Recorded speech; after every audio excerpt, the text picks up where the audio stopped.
You might want to mute whenever you're typing. Yeah, I shouldn't be typing during this stream. Because you can definitely hear it in the second episode when you listen to it. Oh, I'm sorry. It's all right. Also hello, ladies and gentlemen, to Laughably Dapper Entertainment. We are playing the Shadow Over Taldor, our Pathfinder game. This is episode 3. I hope we can get a good recap here.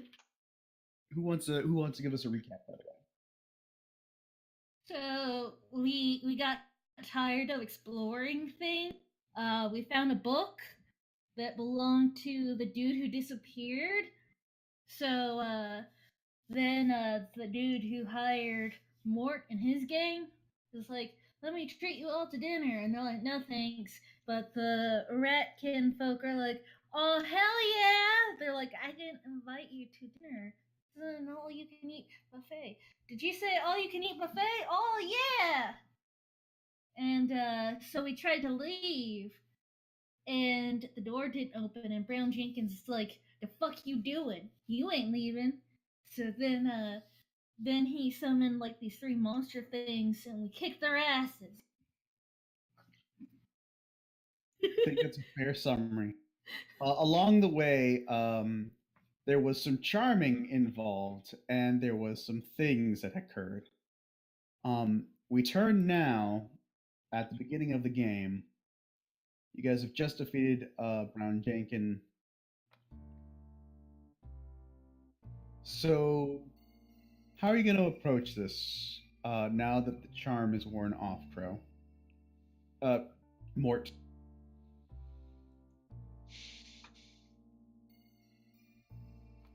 Mort slowly looks at Steve. Says, you messed with my head. Ooh.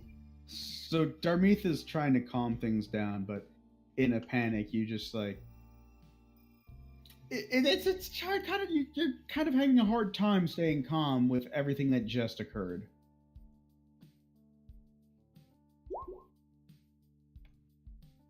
More? Who messed with my head? Does he have to do a will save to diplomacy? Actually, Crow, go ahead and make a will save at the same time. No? Ooh! So yeah, you are rightfully pissed, and he is rightfully, like, he's kind of uncomfortably, like, getting ready for you to hit him. I've killed men for less than doing things like that.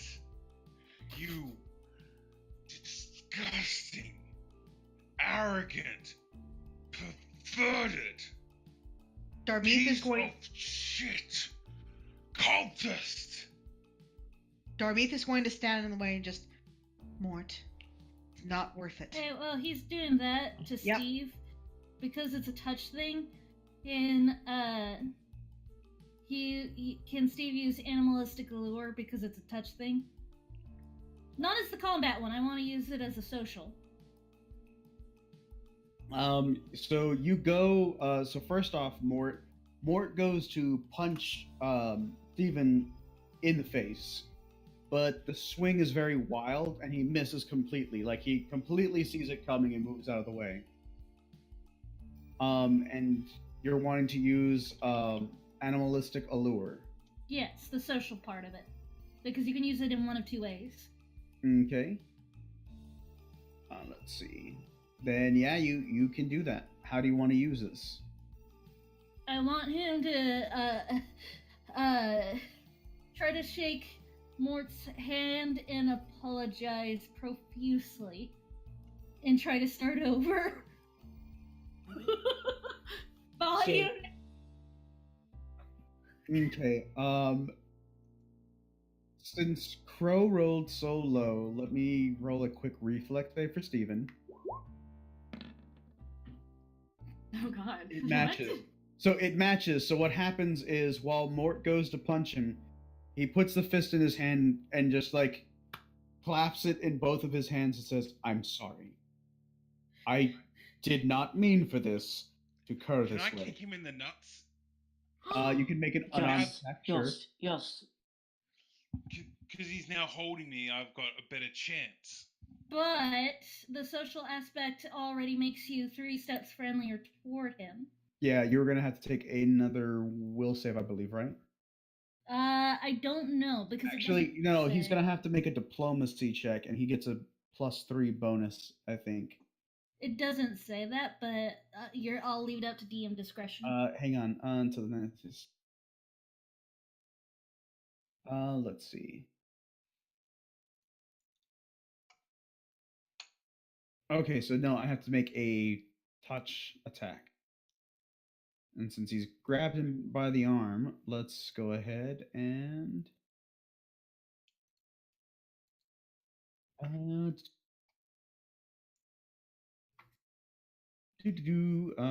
don't have an unarmed attack, so I'm just gonna go ahead and put one in there.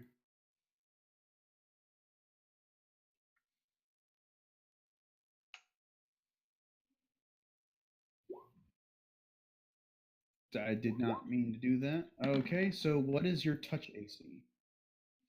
My touch AC is 16. Okay, so he does not. So they both missed each other. You both miss each other. It's just like seeing people slap each other, but like they keep missing. So it's like when you see two brothers fighting in the street.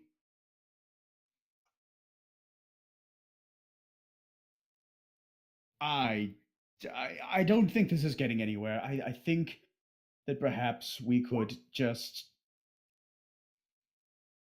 talk about this a little bit. Talk about this. Talk about this. You use magic to fuck with my mind. You And I wanna used talk it to about save this? us.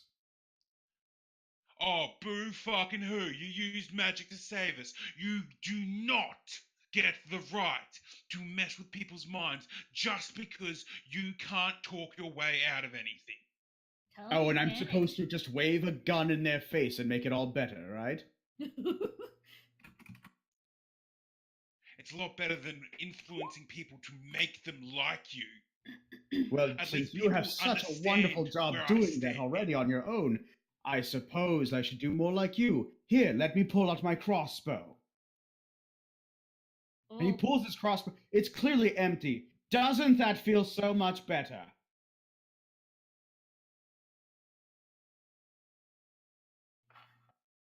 No, it doesn't, does it? He puts his crossbow away. I have problems. I'll be the first one to admit it. But at least I don't go around waving my gun thinking that I'm God. I don't think I'm God. I've seen what gods are. And I you're know not what the they only are. one. He points to Master. I have But at least seen people gods too. understand what I am. I'm angry. I'm a detective. And I've been forced to come along. You, sir, are a pervert and a waste of space. And if you get in my way again, if you even use magic like that on me again, I won't be so forgiving. When the time comes and I save your life, I hope to remember this conversation. Damn. He actually turns and walks towards the Master. What shall we do now? It seems that my presence isn't wanted here. The rat-faced creature still resides in these walls. It seems like the gunslinger knows how to deal with it. He doesn't know the And- Dreamlands like I do. He does not.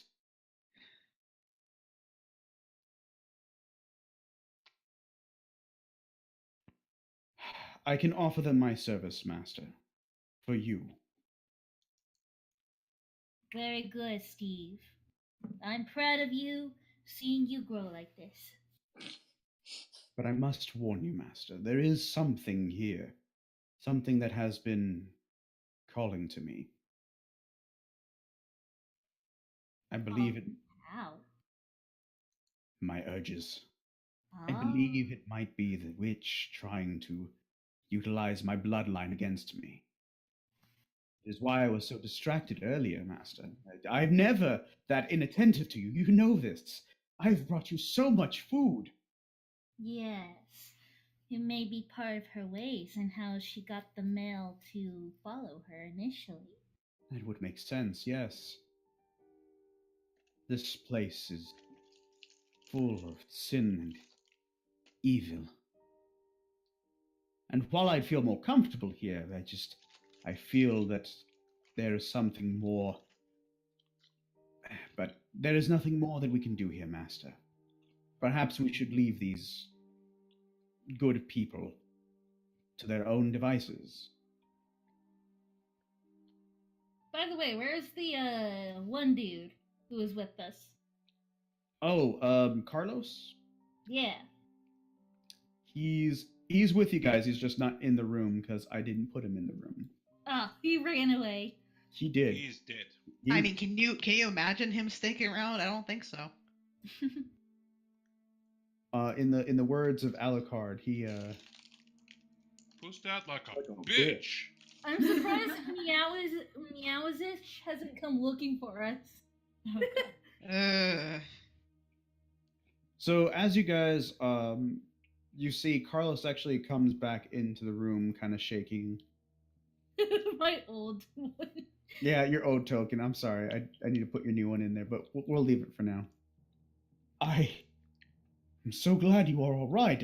I heard shouting afterwards. Even more shouting, I suppose. Is everyone all right? We seem to be fine, thank you. Though we should probably leave post haste. Of course. I thank you so much.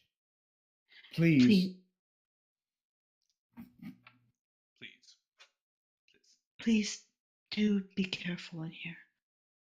I Of don't believe course. the danger has passed yet. Neither do I. But I feel safer now that you've all come. Thank you so much. And what about our fee? You know, we have not gotten fed yet. We were promised food. Of course. He runs out and he comes back with a handful of.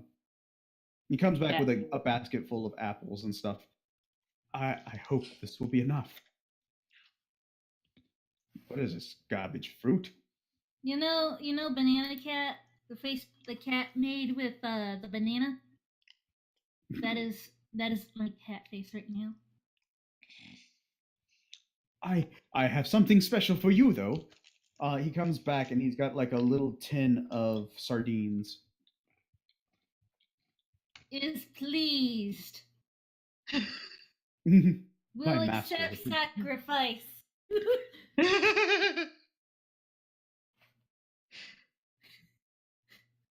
While this is going on, Trashmort is like digging through the apples when Mama Bitchlegs comes up to Thoticus. You know, this has been a very strange day, Thoticus.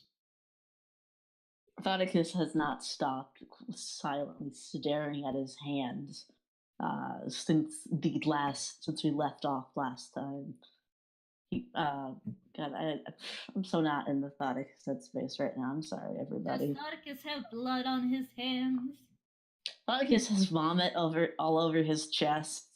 He's basically a huge mess right now. He's got dark circles under his eyes.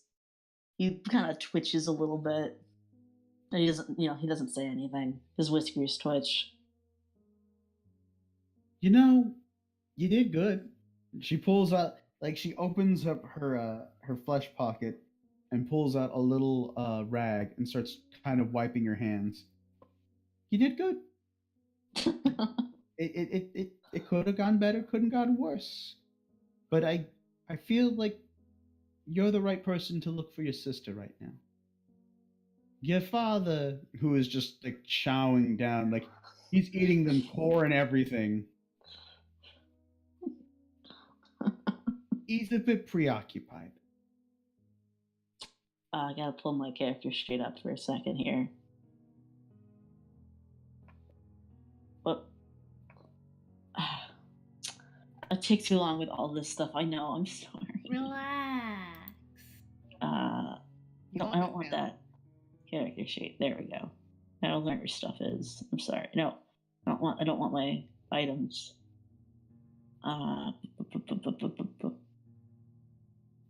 Where's? There it is.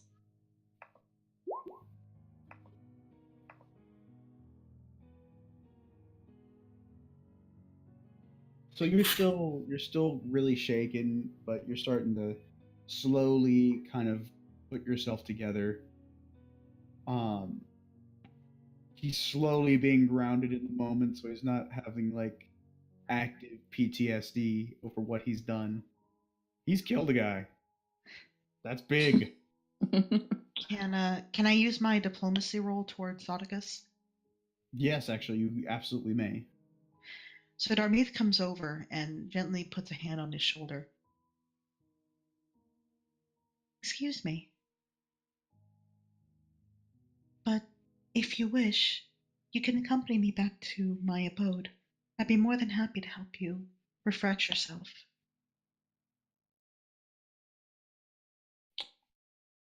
Fuck. I really am not in the Thoticus headspace right now. Thoticus was using the rag to get the wetter, dab at the wetter bits right now. He turns towards Darkmeath and he offers like kind of like a half smile, like, thanks, but no thanks.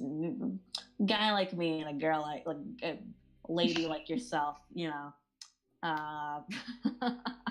We'd be all over the news. Oh yeah. She smiles and she's like, "It is no bother, really. We will not be alone. My friend Mort, I am certain, will be quite busy, though he'll need some company as well." Can I throw a fish at him? throw a fish at Thoticus. Yes. Okay, roll for it. Right at his face. What do I roll? That would be technically a ranged attack. Amazing.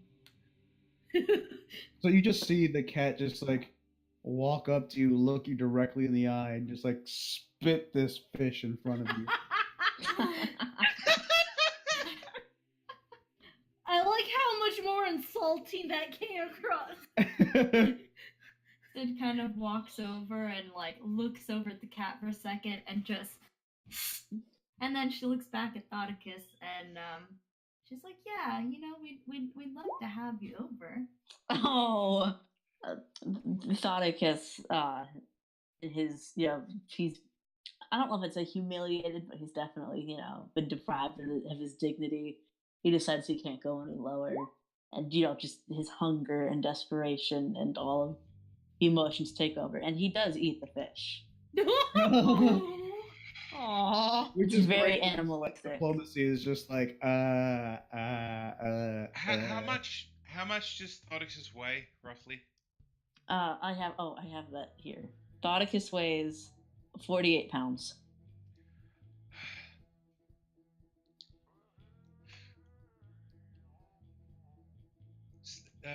Mort walks over, picks Thoticus up by the scruff of his neck, and says, "You're coming with me, kid. We're gonna have a chat." Well, if that one wasn't for the food, it's definitely for being picked up by a big, strapping, tall, young, dark, old man. Who are you calling old? Thoticus kind of he gulps down like the last of like the fish tail on the back of his throat and just kind of nods quickly. Right. So are we getting out of here? Or? So you guys are actually free to leave the witch house. Where would you like to go? Back to the building where Mort's office and Darmit's office and abode is. Okay, so back to the office you guys go. Mm-hmm. Okay. Switch it over here. So you guys are going back towards Grand Bridge, near the edge of the Narrows where your offices are. While you guys are going, along the way, Mort just starts talking to Thoticus, just like, let me guess. You feel like you're lower than a snake's asshole. I mean, it's one way to say it. He's getting flirted with. I told all of you not to tell Crow, and apparently someone didn't listen to me. What? Master is just like talking out of his ass. I was BSing. Yeah, I have no idea what the fuck's going on. But Jesus Christ, Okay, all right. Let's keep going. Master Steven's just like, I don't know. I don't care right now. Actually, Master, if I may, let me see how much gold he actually has. I spent a lot of our gold, both of it, just to get him med kits to help people. Okay, I was gonna say, I was thinking about offering everyone a drink. He's got 8 gold by himself, and I have 10 gold. He can ask me for some gold, and I'll give him an allowance. Here's your allowance. Don't spend it all in one place. Mr. Mort, I believe we've had a really bad interaction, and I would like to make it up to you by buying you a drink. One man to another. In fact, I'd like to buy you all a drink. Don't drink. I will have to decline. I will need my mind for later. Vaticus kind of narrows his eyes and looks at Master. Is he coming?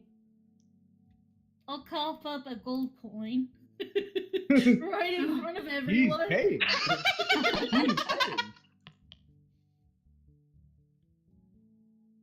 And let Steve pick it up to put in his pocket. Steve just gingerly picks it up without even thinking, just doesn't even clean it off. Ew. There you go. What, did he just place it? Whose hand did he place it into? No, he just placed it into his own pocket. Oh, alright. It's an offer.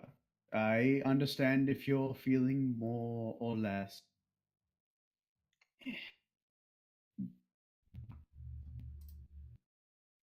a way about this. He kind of takes a while, and his eyes are kind of rolling in the back of his head as he's trying to think of the word. Ew. Because that's not creepy.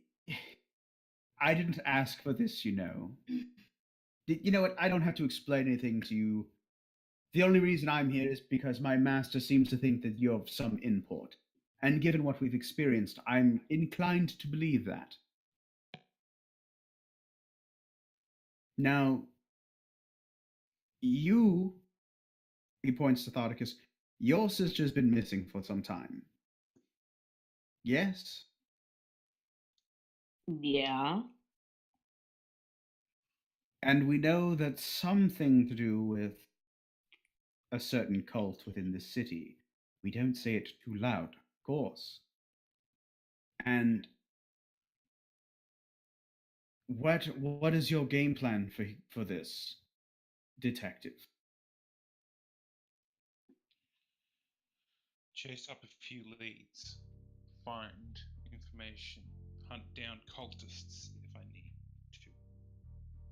Kind of narrows his eyes at that. I see. Not all cultists. Hashtag still cultist get. lives matter. Darmith speaks up and says that she wants to grab something from the missing sister's box that she can use to have a clearer image of where she may be currently and give them a better idea of where to look. Okay, since it's on the way to the office, you guys actually swing by the box. This time, you guys are able to find it because, of course, Trash Mort and Mama Bitch Legs have no idea where it is again. At which point, Trash Mort actually stops while you guys are exploring the box and turns to Thoticus. I'll be honest with you, this has been really draining on your mother, so we think you got this from here, don't you? Thoticus, who is still like a disheveled mess, kind of he shoots, like the sarcastic, wide-eyed, wide grin. Yeah, Dad. Yeah, I got this. Ah, see, I knew I could rely on you for something. Yeah. Jesus. He is completely oblivious. Now, all you gotta do is bring her home at some point. Preferably before the end of the month, because rent's coming up. You know how it is. You live in a tunnel. Yeah, and I got a mouth to feed. Mouths to feed. His hands and I are the only two kids you have left. The only mouth you're feeding is yourself. And that's in a very important mouth, along with your mother's. You want your mother to starve. Even your mom is just like, wow. Yeah, kind of a low blow there. My point is, Thotty, you got this. You have the magic bat now. You got the magic feather. Just do your thing. Bring it back. You know where to find us. I guess Nuffkins are also really good. I guess we made it canon that Nuffkins can just reference. It's they work on Robin Williams' genie magic. Canon. Exactly.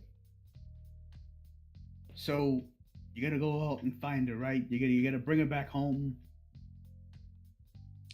Nauticus kind of sighs and is like, slow to quick, head. It's hard to describe physical actions. It's like, yeah, all right, yeah. That a boy. He puts his hand on your shoulder.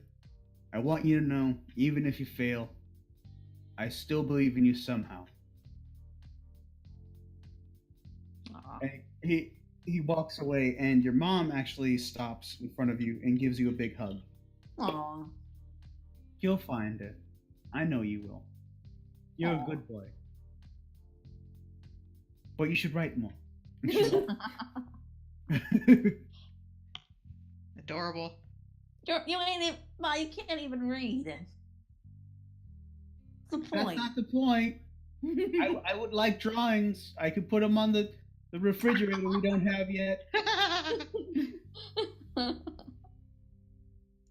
So they walk away feeling kind of like, you get the sense from them that they don't really know very much they can do. They're kind of powerless in the situation, and they feel it's best to leave now. So they're gone. Thoticus kind of watches them leave down the road or whatever. Then he turns back around to the group. My dad's a really shit liar. Darmine says nothing as she's examining the box, trying to find the best item to take that might have the closest tie to the sister. Hey, Steve goes, at least your father didn't eat you. I mean, some eat their young. I'm not saying Nuffkin, but I have known some rather peculiar beings. I wouldn't be the Nuffkin I was today if I didn't watch my mother eat my 4 older brothers. It was horrifying. The tunnels echoed for days. Was there a lot of squelching sounds? Those are always the worst, aren't they? Ooh. A lot of bone crunching. I mean, just because they're little doesn't mean they don't have bones yet. Oh yeah, it's just like a mill of just nothing but grind. Anywho, I think. He's seen some shit. So Fire, you're investigating the box itself again.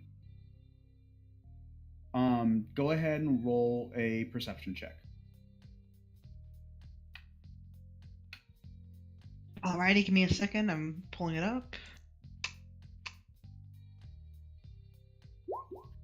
Ooh. Okay, so you actually happen to find a small red ribbon that was hidden under a pile of newspapers that you can't tell if they were used for restroom or Yep. reading while in the restroom. Sleeping on them. Right. For rat people to use as the restroom. Exactly. So it's just like, it's really gross, and it's of course piss stained. She didn't get her name for nothing. So she makes a mental note that she's going to thoroughly wash her hands later, but she turns back around and approaches Thoticus and just, do you recognize this? What do you want me to roll for, Sam? That is going to be a straight wisdom check. Okay, well, I need to make this a different window. There we go. And it's loading.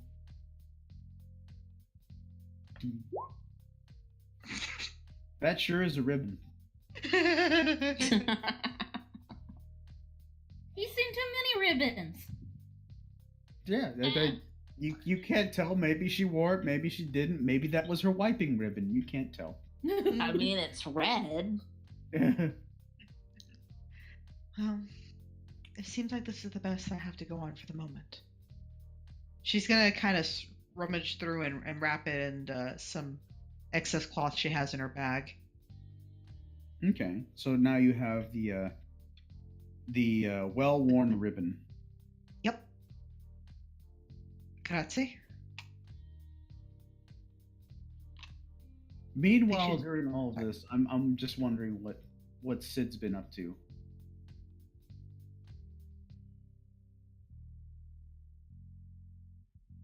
Crap, I just realized I've been on mute. So Sid's been kind of just watching all this happen, a little disgusted at the ribbon, wondering what it's for. And then she's been kind of standing by Mort and wondering how things are going to go with Steven Stevenson. But she kind of like walks up to Mort and kind of holds on to his arm and kind of apologizes for not being able to do anything while he was charmed. My God. I thought you were in a coma. You haven't spoken for so long. Quick, Darmeeth, get this child 50 cc's of my sandwich. Obviously, he gets sick. I get a sandwich? When we get back, and most definitely not prepared by me, Mort will have to do it. Yes, because it's my sandwich. And he just flicks you in the middle of the forehead and just says, I don't pay you to try to fix my problems. I pay you to get things done. Don't beat Okay. yourself up. Alright, fine. Just please don't kill Steven Stevenson. He might be a big pervert and he might be an asshole. But you might need There's a him. but. I just You want all to know point I'm out standing this. right here, right? I said I can scruff stab the all neck. of you. Huh? It's just like I can stab all of you. I'm standing right here. He's joke. Darmeeth says very quietly, because she's probably close to him, just, it would be highly inadvisable to do so. I've done a lot of highly inadvisable things today. Shook off a witch today. I have charmed a tabaxi man who was rather cute. And I've also charmed a detective who actively has a hate boner for me. I think my day is going well. She's kind of looking at him, and again, you can barely make out her facial details, but she's just kind of studying him and just. You can tell Huh? just by looking at him that he seems exhausted. Mm-hmm. You also see that something about what happened in the witch house didn't settle well with him. She just looks at him quietly and just, you should get some rest. You're warned. And I have a great many questions for you the next time we meet. Indeed. But I go where my master needs me. We can nap. My master needs a nap. I will go now. He immediately just like he immediately kind of goes off in a certain direction. You don't know where he's going. Mm-hmm. But yeah, he and the master have decided to go take a nap. All right. Darmeath just kind of lets out a bit of a sigh and just turns back to Mortis. Now, while we have a chance, we should probably get back and try to see if we can get some real work done. Oh. And what will you be doing in the meantime while I'm doing some real work? She just looks at him. Actually, like, she would usually have the snark, but she's just kind of quiet. Says, I will see what I can do. Hey, Darmeath. Hmm? When we get back, and you've washed your hands and stuff, can we have tea time? I do think that having a nice cup of tea would help to settle me and prepare me for the long night to come. Yes. And of course, you're welcome to join us, she says to Thoticus. And then up to Mort's like, and even you, Mort.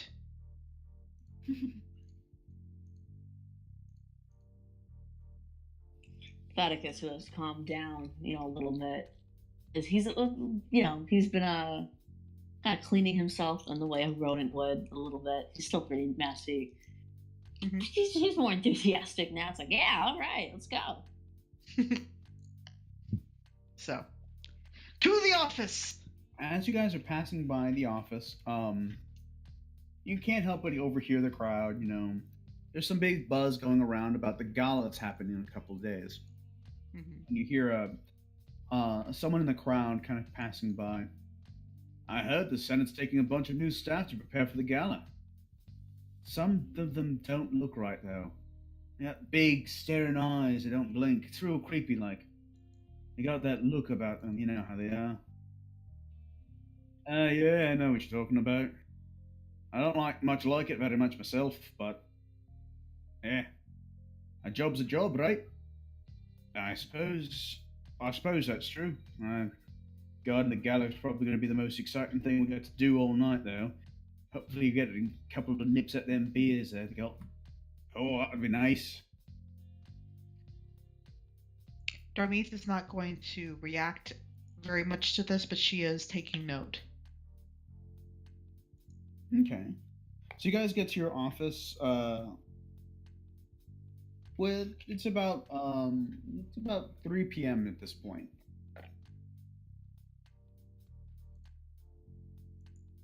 Okay.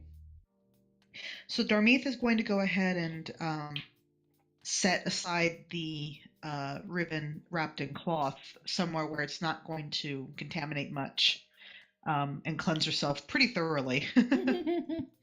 Okay. And then she's going to set about preparing tea and a few snacks, and also gather some cleaning supplies, cleansing supplies, so she can work on Thoticus, as well as some medical supplies. You are going to have to fight him to get him into the sink. No, she's doing. That She's sounds going like to have it'd be a hilarious picture. So what she's going to do, she's going to have a tub of water, not for him to sit in, but she's going to basically take a cloth, and she's going to help scrub him down a little bit. Like it's not going to be anything. Yeah. Okay. And after she gets him cleaned up, she's going to tend to the rest of his wounds, so he'll be fully healed. All right. I was gonna make a joke about Thoticus taking like a dirt bath, but that's a little awkward. Yeah. Chinchilla. Going. I just imagine as soon as he's cleaned, he poofs out like a dog after a bath. Like a Oh Pomeranian. my god. Oh god! Roll for will to shake. Yep.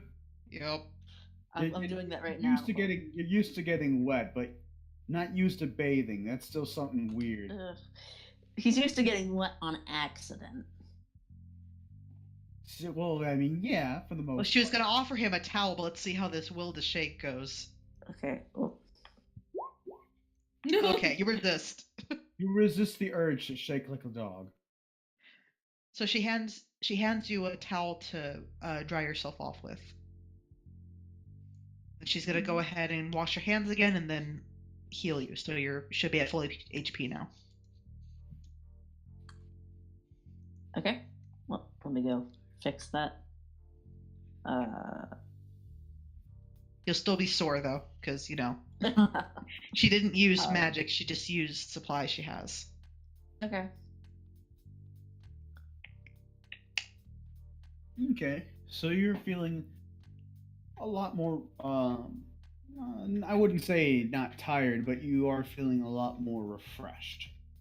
All right. So he's basically back to how Thoticus usually is. Mm-hmm. And then of Well, course no, she's with gonna. your bath, you're Sorry. you're not fully clean. You're cleaner, but it's still clear that you live on the street. Like I said, how Thoticus usually is. So yeah, she finishes with the tea, and she's kind of setting out supplies and asks Nauticus, just, is there anything particular you'd like? I don't have a large selection, but I do have some things that pair nicely with tea. What can I think of? What can I think of good dialogue? I'm so used to Doom cutting in with Trash Morton. I'm sorry. It's okay. Relax. No, I'm good for right now. The tea is enough. If you insist. And she lays down a tray of some. They're not like over the top tea snacks, but they're pretty nice quality. Graham crackers. They're like little biscuits and stuff. Yeah. Just, I should probably tell Sid that we're ready. We're ready? From that, you upstairs, Darmeeth hears two stomps as a piece of string with a note attached to it comes sliding through the floorboards. She just reaches up and grabs it. Just as she opens it, what does she read? It's the crudely drawn picture of Mort with a thumbs up, basically just saying, "You okay?"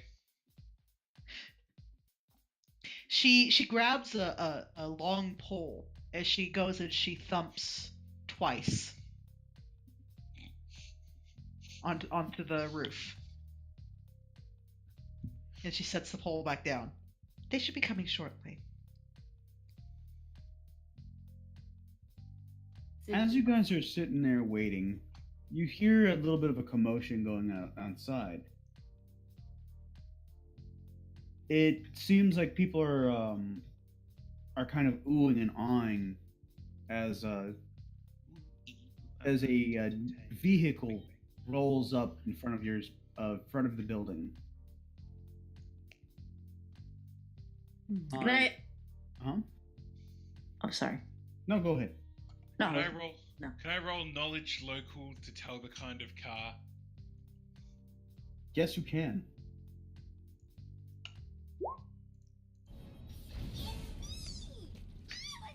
It is a 1930s Mitsubishi. No, I'm just kidding. I don't know. Oh my cars. God, I was no. going to say Mitsubishi Firebird, which is completely wrong. We gotta find our Uber. No, I got it. It's a 1929 Rolls-Royce Wraith. Ooh. It's a It's really a fancy black car. horse. It's a black horse. Is that what you said? It's a horse. Yeah, it's a black horse and a wooden carriage. I don't know what you're talking about. Quick shout out to Gotham Chess UVT for the follow. Thank you guys so much. Yeah, Woo! thank you. You are now a Yay. turkey with us. It's the hot rods of carriages. That sound that you hear in the background of my that's the car. That's what It's a fast horse. it's a fast horse. No, they actually do have they do have vehicles. They do have automobiles. They're just very rare, and usually if you don't have a really cheap beat up one, the super elite have them, and they love showing them off. Yeah. So- Mort's got like. They the love equivalent trying of to a run company. over rat people. That's the sport of the day. Oh man. Yeah, you get it's a baby it's rat. like cane toads in Australia. Oof.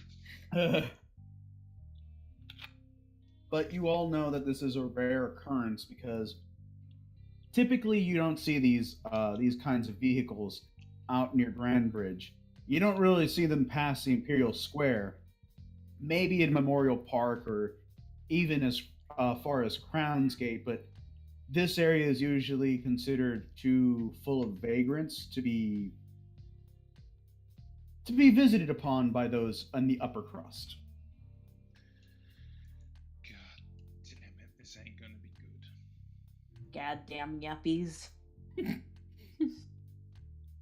Darmeeth carefully closes the door and turns back to Thoticus and just, we will have to see what that company brings, but I'd rather not draw attention if we can help it. So at this point, Sid and Mort have made it down to your office. Mort has a knock. He knows the knock. Police!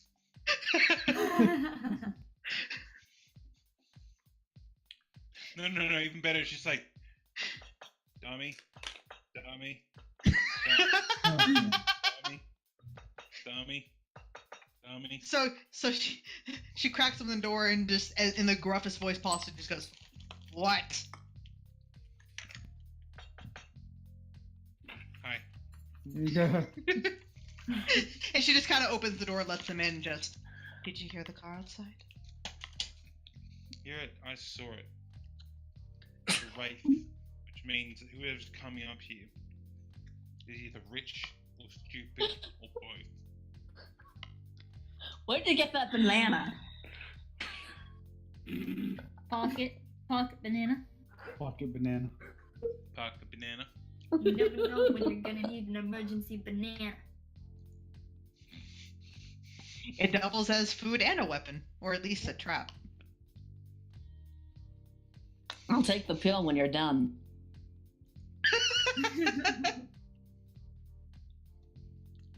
So she kind of bids him inside and closes the door once more. Hold on. So you guys are kind of enjoying your tea. Everything's going pretty well. Meanwhile, over with the master, we're gonna just check in. Are you resting up for the day, or are you planning on traveling? I think we should rest up. Say I don't have any spells. Okay. So you go to the apartment of Stephen Stevenson, which is strewn about with all kinds of runes and all kinds of archaic things just lying about, just kind of odds and ends, bobs and baubles, as he flops down on his couch. Master, Yeah. those people will need our help, won't they? Yep. They're a sign that I've been waiting for. If I may be so bold, what sign is that exactly? Something that is hard to read, but it is something that will lead us to where we need to go. The next step. I hope so. There are plenty of things going on in the city that we don't need to be mixing up in. In fact, that missing rat person, that's not encouraging. Totally not the sign either, but you know how these newbie cultists are. You give them a symbol and they think they know what they're doing.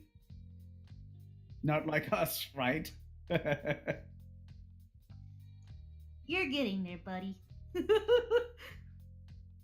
Yep. And with sweet dreams, Stephen just passes out. And where does Master usually sleep in the apartment? I think it changes from nap to nap. So you are sleeping kind of on the stove right now. Oh, that's nice and warm. And as you doze off, you are going to have a dream, but we are going to continue back to Morton the gang.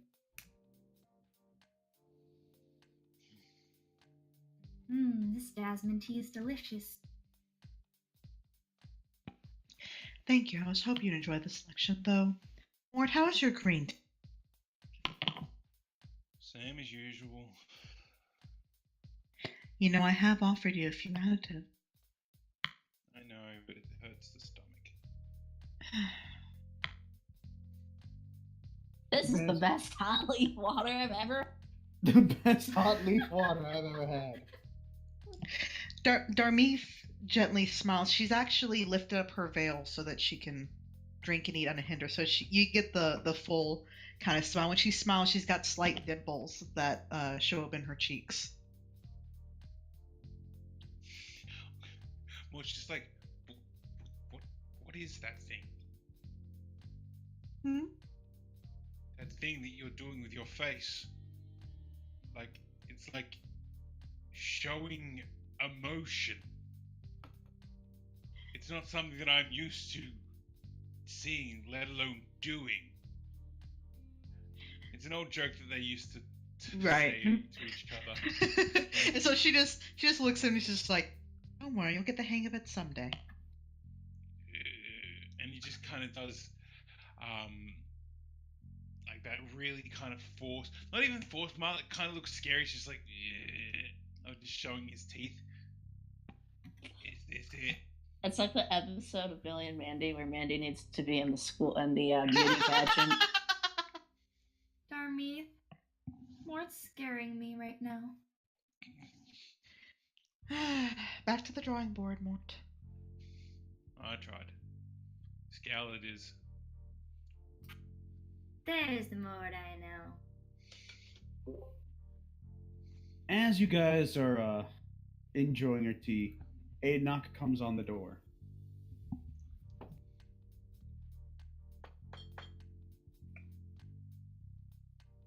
Avon calling?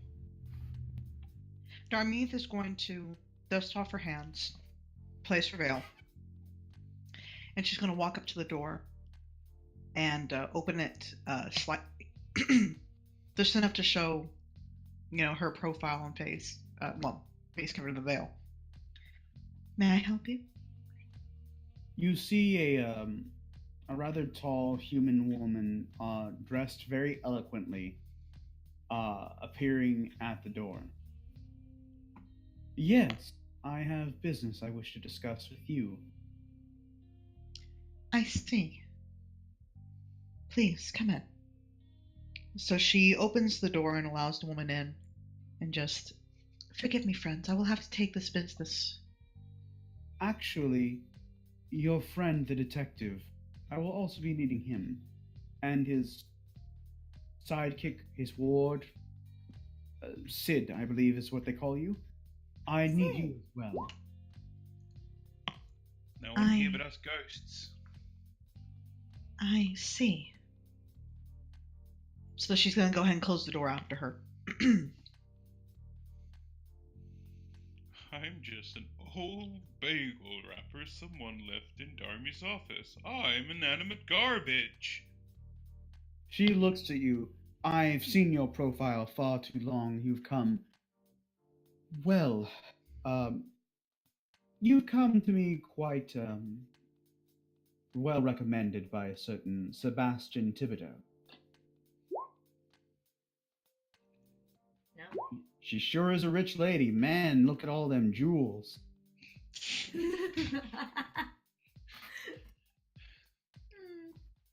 Alright. So, assuming that you're the one driving the 29 Rolls Royce Wraith that's sitting out there, do you actually understand what you've done? Yes, I've made a point. How much do you know about the gala going on in the next couple of days?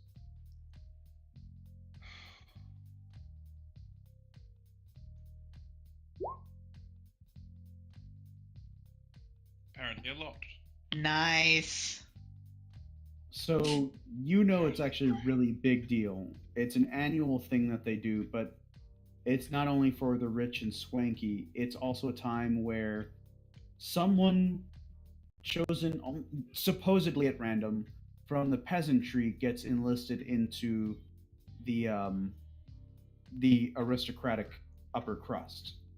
Some look at this as a joke, others view it as a very solemn thing, others as an insult to the aristocrats. Ah, yes, your Ascension Gala. Where you decide to save one of the Narrows and bring them into the high life. I understand from your tone. I agree with you. It is not the best way of handling things, but it is what we must do. I come here because I'm needing assistance. And I'm willing to pay quite a bit. She actually puts down a coin purse in front of you guys.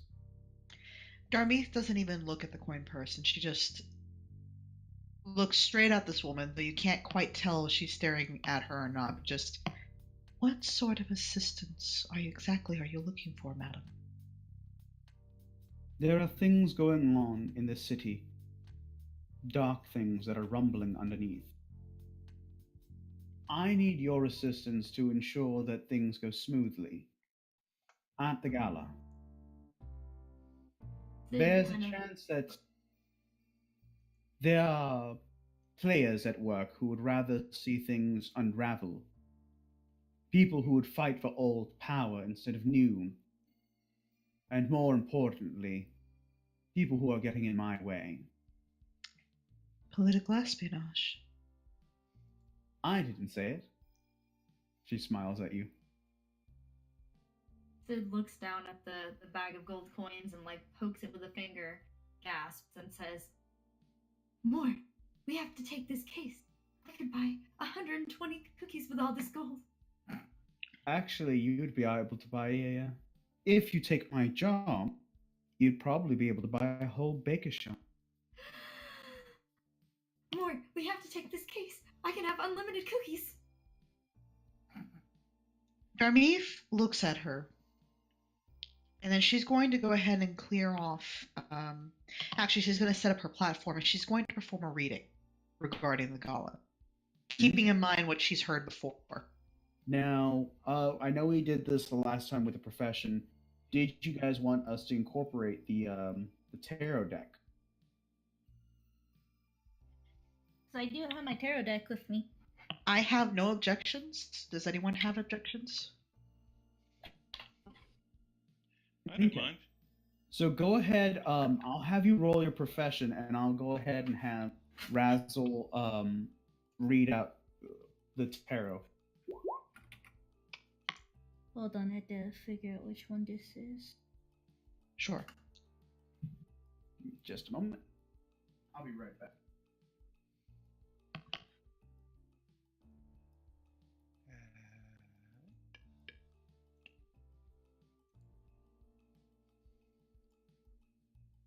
At this point, Sid is kind of Deku muttering about hot fudge sundaes, and cake and cookie.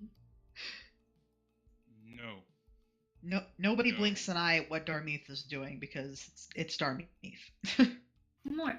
See, I need this. I'd sell my soul all over again for a hot fudge sundae. yeah, you already remortgaged your soul to me for saving your red bud from the circus. I own you. Excuse me? You're excused. You may go upstairs, wash your face, and get ready for bed. Mm, You got the Eight of Pentacles, or Eight of Coins. Outright, it means apprenticeship, repetitive tasks, mastery, skill development. And reverse, it means self-development, perfectionism, misdirected activity. Which way was it facing? I can hone my magician act. I was going to say, which way is it facing? Upright or reversed? You can actually see that it's upright. Okay. So good things. Also, so the lady introduces herself. I apologize. She actually kind of bows halfway to Thoticus.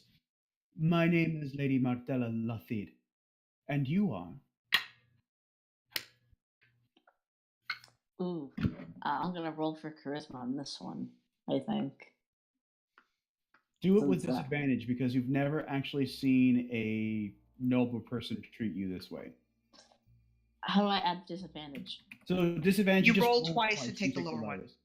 Okay. Bless you. Thank Hey, Oh wow, that was a Thoticus wow. is actually, even though you're taken aback by this pleasant display, you're actually keeping it cool. You're keeping a play. Yeah, you got this. You play it.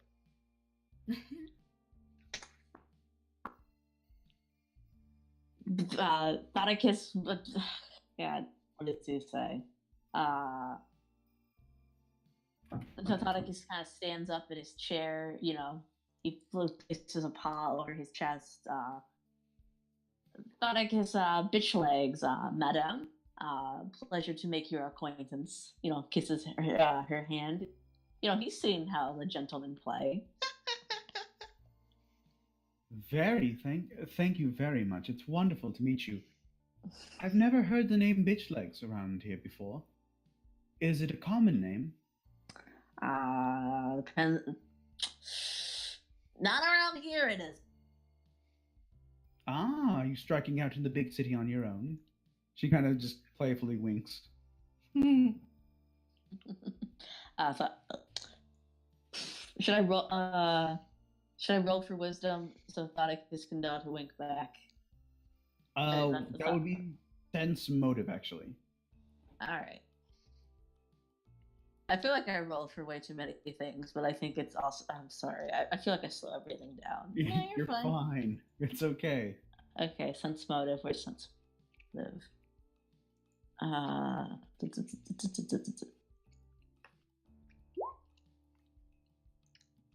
You see her blinking one eye at you, and it kind of takes you a minute to process to realize, oh, that's a wink. I know what to do with one of those. Yeah, striking out in the big city on my. He winks back, but like in that kind of fake confidence way. And to answer Darmeeth's question, yes. Go ahead and draw the next card, hun. Yes. Next card is ba-ba-da-da-da-da. Knight of Pentacles. Man, these were not really. Thing is, I had shuffled these cards quite a bit. Okay, so what's the Nine of Pentacles? So the Knight of Pentacles, or coins, depending on your tarot deck, is currently loading. Upright, it means hard work, productivity, routine, conservatism. Reverse, it means self-discipline, boredom, feeling stuck, perfectionism. Was it upright or reversed? It is also upright. Interesting. She's saying nothing, but she's examining the cards carefully. She's gonna lay down the third one. Okay. So we got the Six of Wands. Six of Wands. Okay. Yes. Which will mean. Sorry, it takes a little bit to load. Hey, Sam? Upright, success, public recognition, Not to progress, self-confidence, reversed. Hang on, hon. What's up? Oh, no, I was gonna let the. I was waiting for them to finish. I was just gonna say, not to step on their toes of another player, but should I roll sense motive to, pick up if this lady is being condescending, since it's a little out there Yeah, for you can ability? do that. Okay. I wasn't sure if you were waiting for me to do that. No, you can go ahead. Razzle, go ahead and finish. I'm sorry. Upright, success, public recognition, progress, self-confidence. Reversed, private achievement, personal definition of success, fall from grace, egotism. Upright or reversed? This one is actually, they're all upright. So there seems to be a chance of great success, but you're not sure for whom. You know that upright, it means generally public success. Right. So just Good propaganda. she's examining just. My cards are speaking of a great success for tonight, though for whom I'm not able to determine. However, it may be for the greater benefit. I agree. Thoticus, you can't really tell. Like, you're so taken aback by her manners towards you and her almost carefree nature towards you that it's just super off-putting. You can't go. You can't tell either way, and it's probably a little disturbing. Atticus just kind of rolls with it.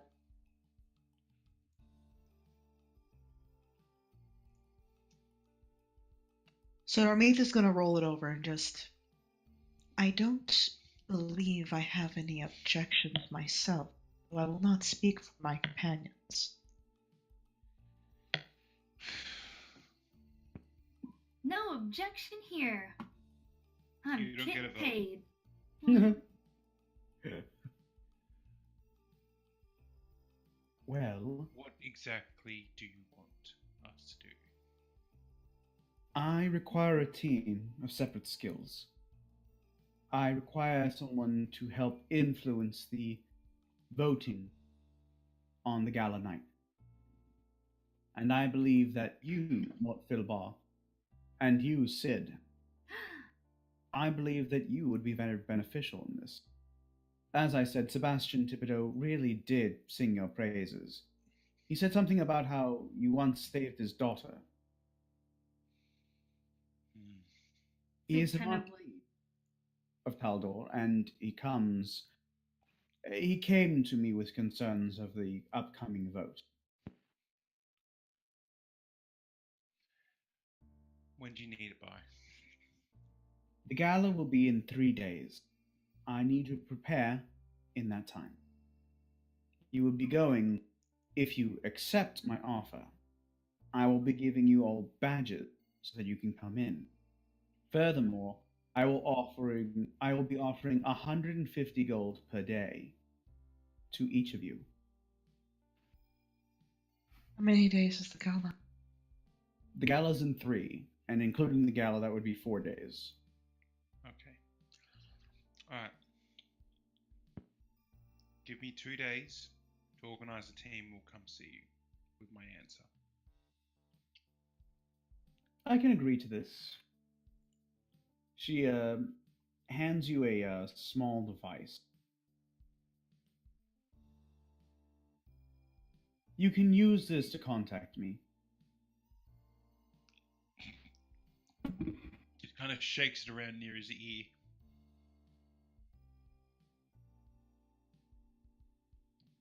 Okay.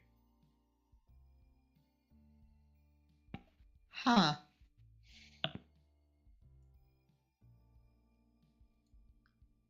It is a clockwork cricket called a chatterbox. Okay. Now, I don't want to seem rude when I say this, but I think it's best that you leave the area because and he looks at the clock on the wall. I want to say 37 more seconds, the street urchins are going to steal your hubcaps, followed by your wheels and your engine. They're pretty timely. She laughs. I've ensured that the hubcaps and everything aren't too invaluable to lose. After all, the local economy has to exist somehow, doesn't it? And with that, you actually hear in the background, "Oh, I got him! I got him!" You hear children running out of the street. They're solid gold! I'm gonna afford my toy tonight. I'm gonna afford my surgery. She only went with the gold this time. Her normal ones are platinum. Right. Ew.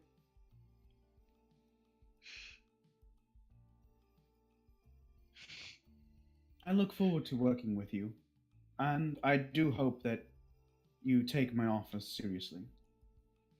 There is a lot to prepare for. Understandable.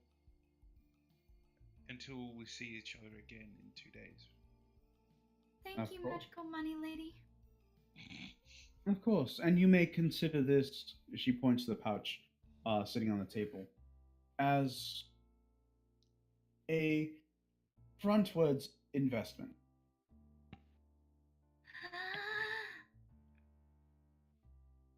And before she leaves, Sorry. actually, No, please continue. before she leaves, she also turns. I also have a question. How much do you know about the cults in Taldor? What do I you know roll for that? enough not to mess Not this again. Darmeath quietly says that she knows some about the local cults. She hasn't delved deeply, of course, but She kind of nods her head. You may want to find more information. Sid, you know a good amount, but you don't know how many or who is involved with what cult. You only know what you've seen based off the signs. Oh, okay. And that you know of, there's at least 7 different cults in the city alone.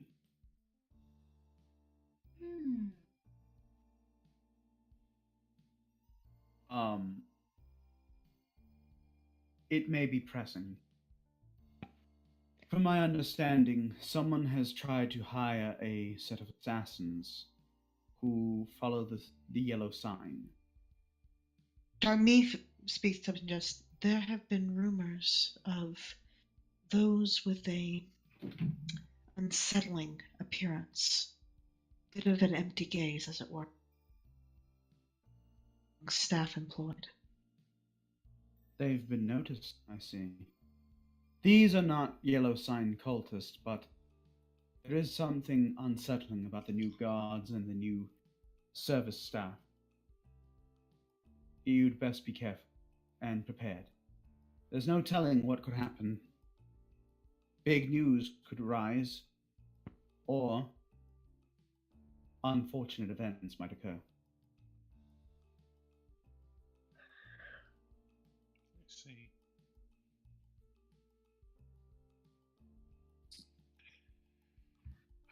I shall hopefully have my answer for you in 2 days' time. Of course.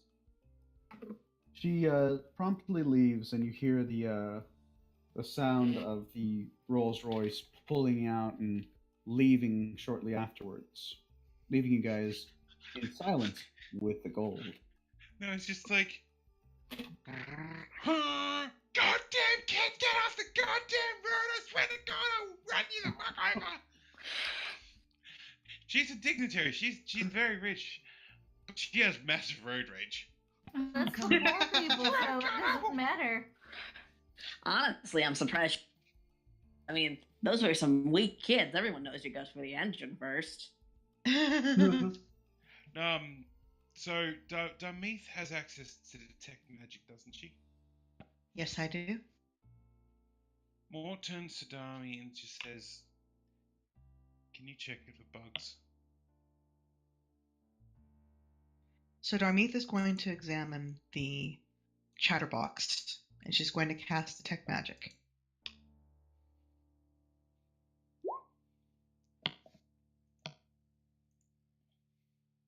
You actually don't sense.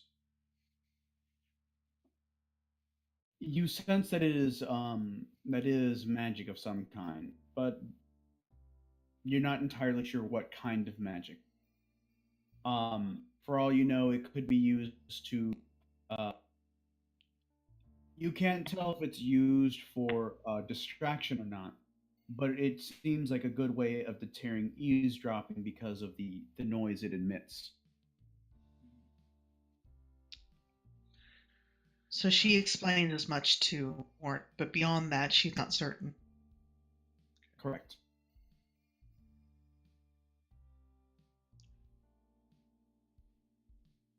What are we going to do? There are a great many things at work. We will have to determine what to prioritize, it seems.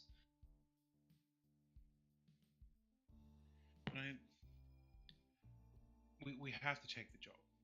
It's obvious to that because things in play are a lot worse than what we thought they were. But like Basher and Thrasher, they're out on their honeymoon. I can't call them back. They literally just got there. You can't give them time to relax. And Skullcrusher, I mean, he's still up north looking after his gran. It looks like it falls in our hands. So, Thoticus, you took a will save. What was the will save for? It's something I decided to throw out. Okay. I was like, should I do this or that? And I was like, you know what? I'm just gonna do the funny one. Okay.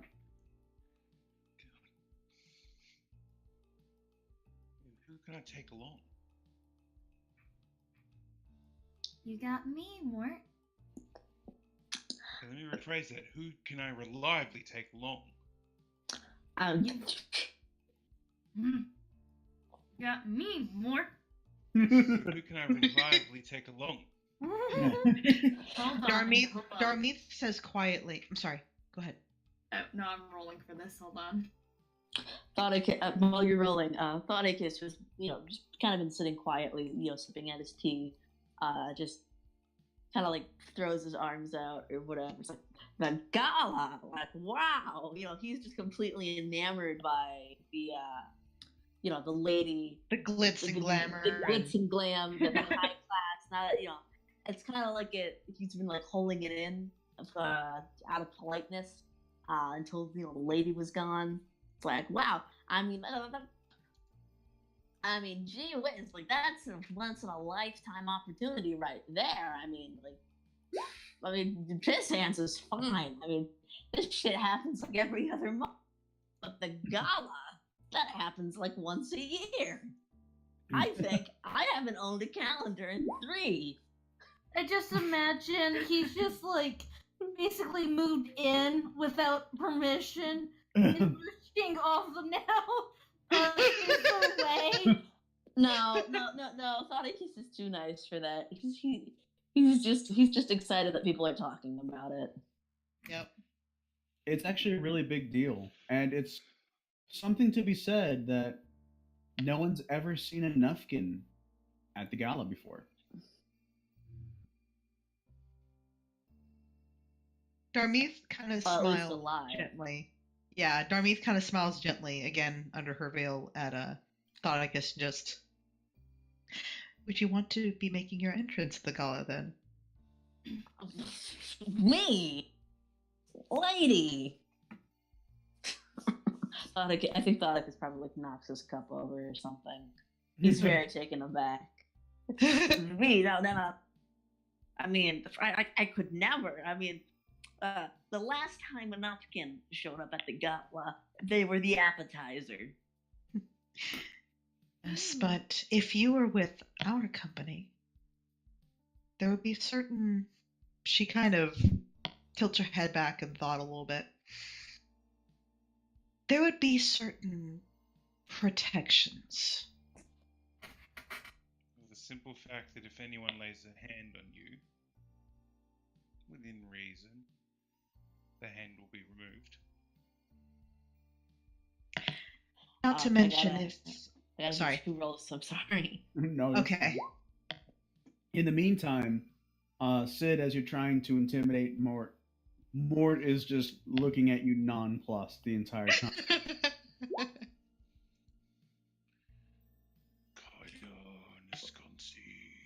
He's not even looking. He's just like flipping Sid off and just like, if anyone tries to attack you, their hand will be removed. But if you're going to this thing, you need to actually wear proper clothes. Pants. Clothes. Pants.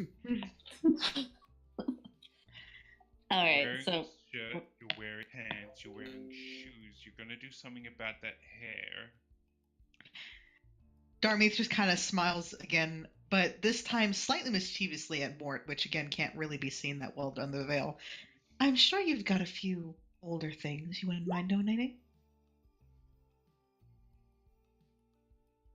Like, Mort just like puts a hand on top of his head and then just like brings it out, like measuring height, just like that Dami. Like 6'1" for nothing. 6'1" for nothing. Are you telling me that you still haven't learned how to sew after all that time I tried to teach you? I might have a suggestion. Well, Yeah. I mean, I have stuffed animal clothes. Ultimate insult. oh man, you know what? I'm glad we're all on the same page because that's exactly what that last sense motive roll was for. Was where Thonicus was gonna pick up on the fact that he would also be forced into clothing, and possibly very humiliating clothing, given his size. So, smash cut to Thonicus. He's in like a teddy bear sailor suit. Out of here, you have to draw that. I will. And as for the other, and to backtrack a little bit for those other 2 roles, Thonicus is completely not suspicious as to why he is being allowed at the gala. He totally takes it on faith that you are all best buds now. And you're all just gonna go hang out. And for the other role, he's never really had anybody this close to him before who's really cared about him or liked him. He's had, a couple friends now and again, but it was a little bit tit for tat, quid pro quo. Mm-hmm. Quid pro quo. Oh, I can't speak English. So Okay. When Mort expressed protectiveness, Thoticus's whiskers twitched and his tail thumped a little bit. Aww.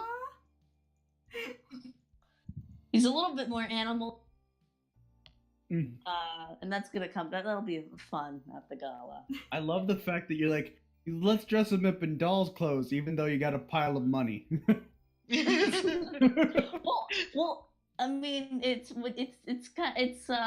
segregation, People aren't gonna be making products for like Nupkins and rat people because they don't have any. Tell them you want them for your doll collection.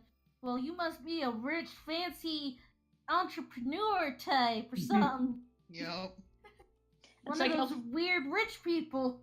It's like how fat celebrities can't get like anybody to sponsor or make them clothing when they go to events. Because fat people don't wear clothing. Exactly. Ouch. No one has any napkin powder. Gotta shove them into the teddy bear suit. Oh my god. Don't know how you're gonna get shoes on him. He has weird mouse feet. That's probably where some of the gold's gonna go to, honestly. Taking measurements and... Like if you take them to a store, it's just the store keeps going to look at you. I've got clown shoes. Will that work? It's just the montage from Babar with a rat. Jesus. He's a little sailor rat. Somebody rewrite Babar, but it's about a rat. And it's like not even like a sentient like talking rat. It's just a rat that like a crazy old rich French lady befriends. Oh my god. So as you guys take your time to debate this, what are you going to do now? So Darmeef has some... she's going to be trying to pinpoint Thoticus' sister, and she's going to carefully examine the journal. She doesn't want to unleash anything unsavory, and she just wants to examine it and see what she can learn from it without, triggering anything, hopefully. Yeah, probably not much. So which one are you going to try first? She's going to try the reading. Okay. Thoticus is still there and such, because, having the presence of someone close to her in the room, along with an item associated with her, will most likely up the chances. So I'm going to go ahead and make those rolls.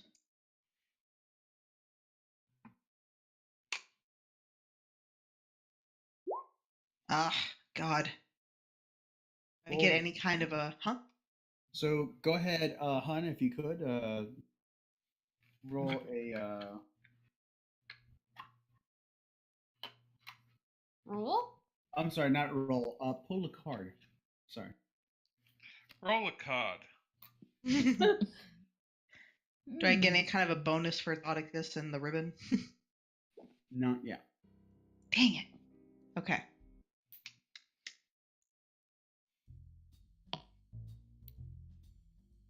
So, the card that you got was actually the Lovers. Upright, it means love, harmony, relationships, values, alignment, choice. Reversed, on the other hand, it means self love, disharmony, imbalance, misalignment of values. It is in reverse. So we're not... That bodes poorly. Because when she does a reading, she does pull out the veil, so you'll see her expression drop a bit at the first card. She's already getting a bad feeling. And the next one. Page of Pentacles. And the meaning behind that one is upright, manifestation, financial opportunity, skill development. Reversed, lack of progress, procrastination, learn from failure. It is also in reverse. Ooh.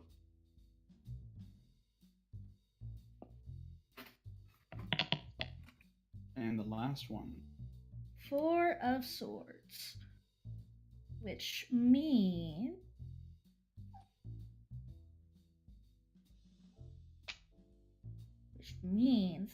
upright, rest, relaxation, meditation, contemplation, recuperation.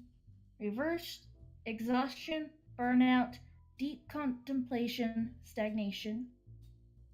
It is upright. Or what was the upright meanings again? Rest, relaxation, meditation, contemplation, recuperation. So while she pulled out the second card, you can see her expression was searching and just kind of a bit of a shadow kind of over her face. And then the third card, her expression slightly puzzled, but her expression seems to uplift slightly. Okay. So from this reading,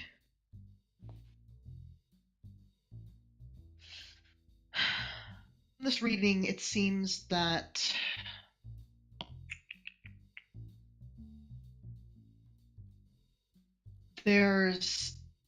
she's kind of in a state of disharmony. Mm-hmm. With those close to her. From what you can tell from the fortune telling itself based off your role, you're able to tell that this has something to do with her. Yes, that it's very disorganized. It's very displaced from her family. You're sensing also that she's getting a chance for reprieve, but it's unknown for how long this is going to be.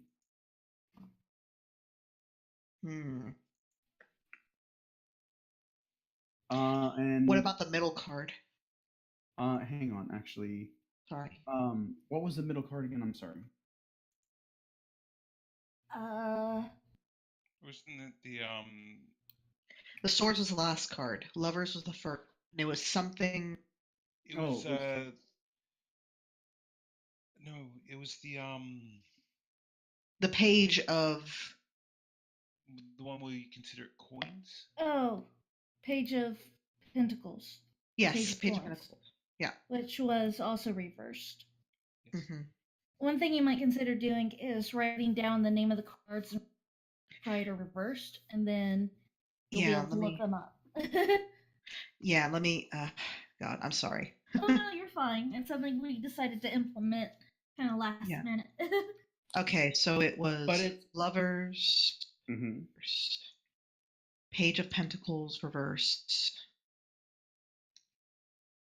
and it was the Four of Swords, I believe. Four Swords, yeah, upright. Yes, Four of Swords was upright, but because of how low you rolled, it's very vague. It's very unclear and kind of muddied.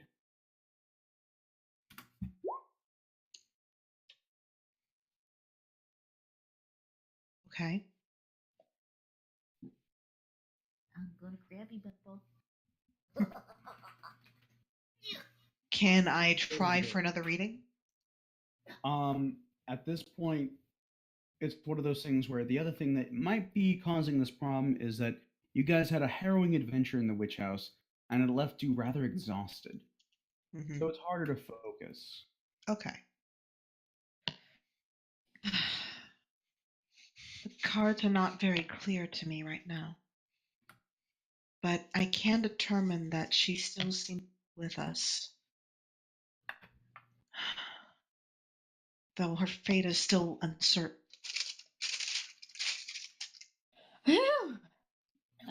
Nufkin kind of, not Nufkin, that's not his name. Thoticus lets out a bit louder sigh of relief than he intends to. He's trying not to faint. He's trying not to let his confidence in his sister's condition wane. But at the same time, with everything that's been happening, she's kind of relieved to get some good news. Right. I believe I should try to rest before attempting a clarifying reading. She looks over at Morton just, do you think you'll be able to host our friend for the night?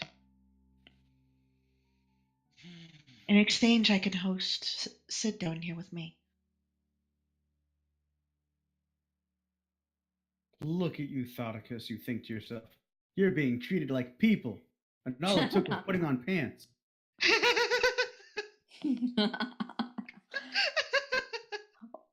Well, Dad always had a tendency to be wrong about everything. Sid kind of frowns and clutches her bear.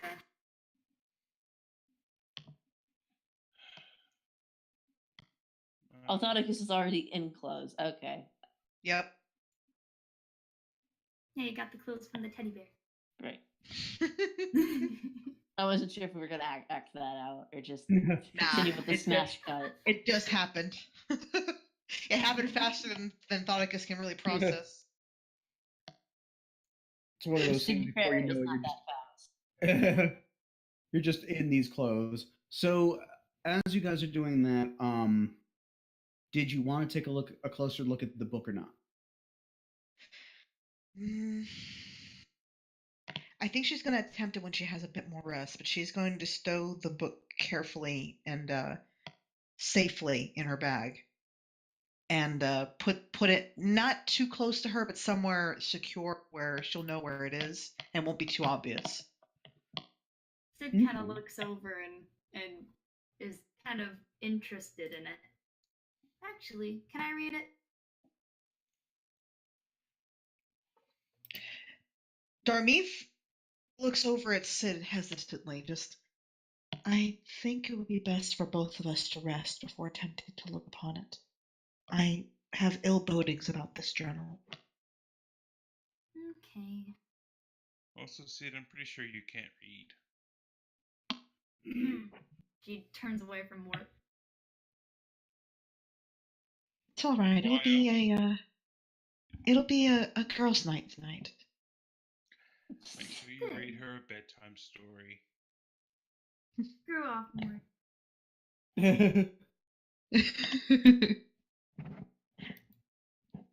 Fine. Okay.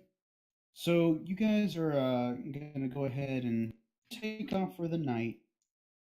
You guys are going to get a nice full night's rest. Thoticus, this is your first time, falling asleep in pants. It's really uncomfortable, but at a certain point you just give up, and it's like having a blanket that you don't have to wrap around you. This is bold to assume I have a blanket. It's not that you have a blanket, you've experienced blankets before. Bold to assume I've experienced blankets. No, y'all had a communal blanket at one point. You got edges here and there. They were the ones that like a newspaper in a plastic bag, in a paper bag. No, they were the ones that the aristocrats handed out. The ones that had measles in them. That was how Uncle Ted went. And that's how you learned not to trust blankets again. Yep. No, it's just like, that's how Uncle Ted went. What, he died from measles? No, he found the bastard who gave him the blanket and killed him. He's in prison. No, he was sleeping, but he ended up wrapping the blanket around himself, and he suffocated. Yeah. Actually, it was a really funny story. I mean, Nufkins, work's hard to come by, but my Uncle Ted, he found these measles blankets, and he figured, he could sell them to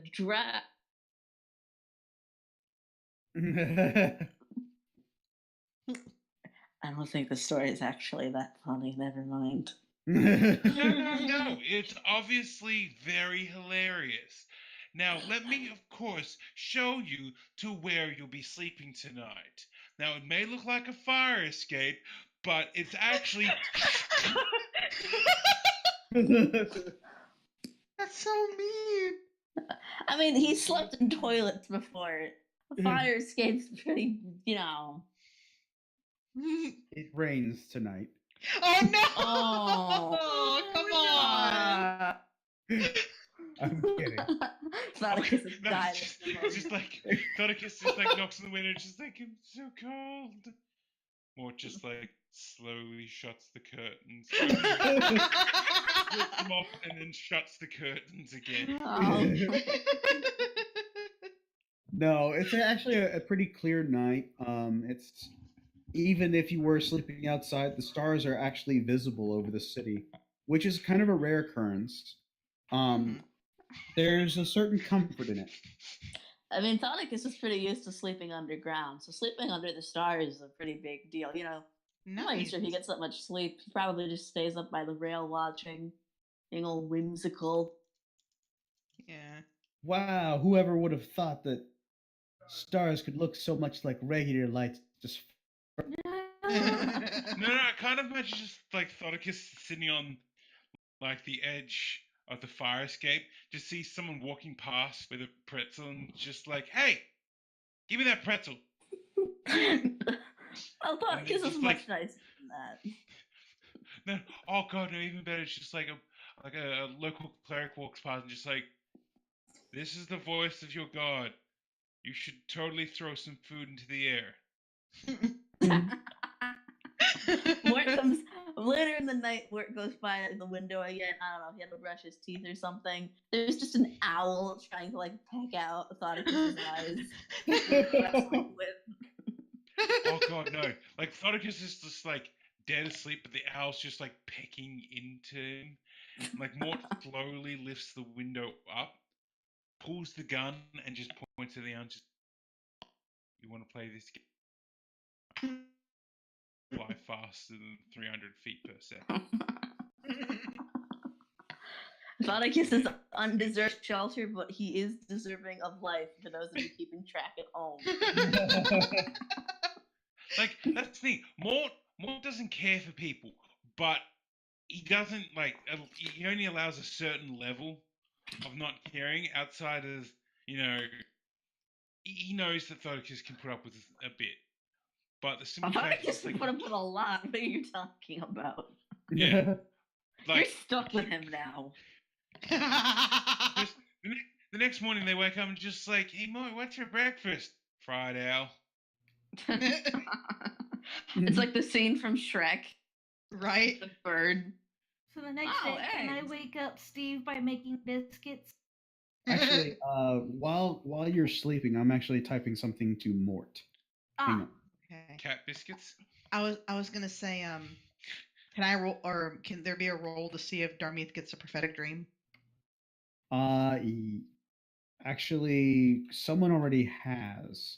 Oh, and okay. We will get to that in a bit. Okie dokie. Can I roll luck to see if anything actually does happen to Thoticus while he's out sleeping on the fire escape? That'd be funny. I'll be right back.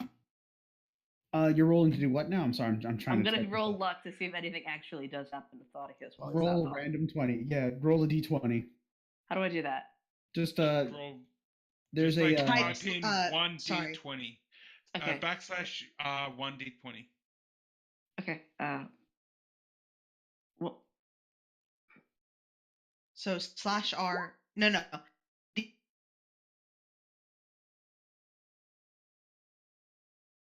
I'll do it for you. There you 16. You don't get attacked in the middle of the night or anything. You don't get mugged.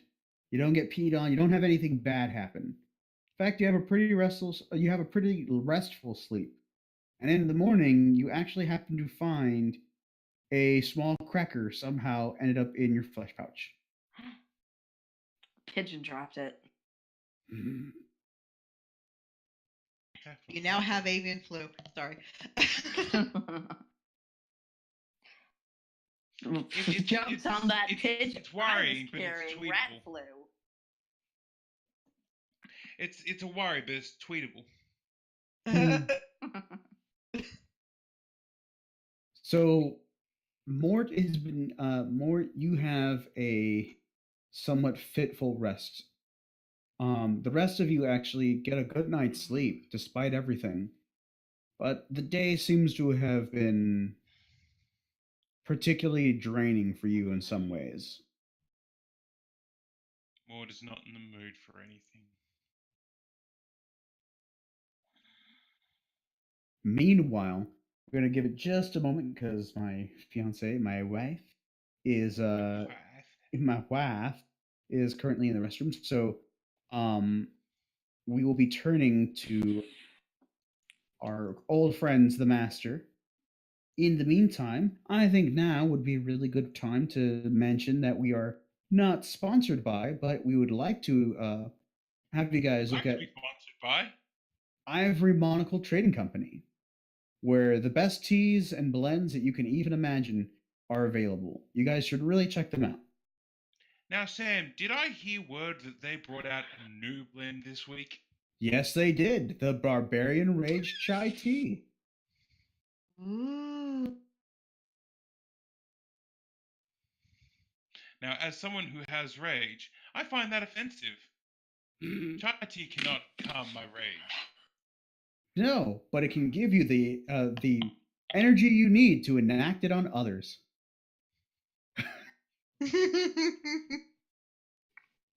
On a serious note, I will have to look into that because I do like my chai. You should go out and try it for yourself.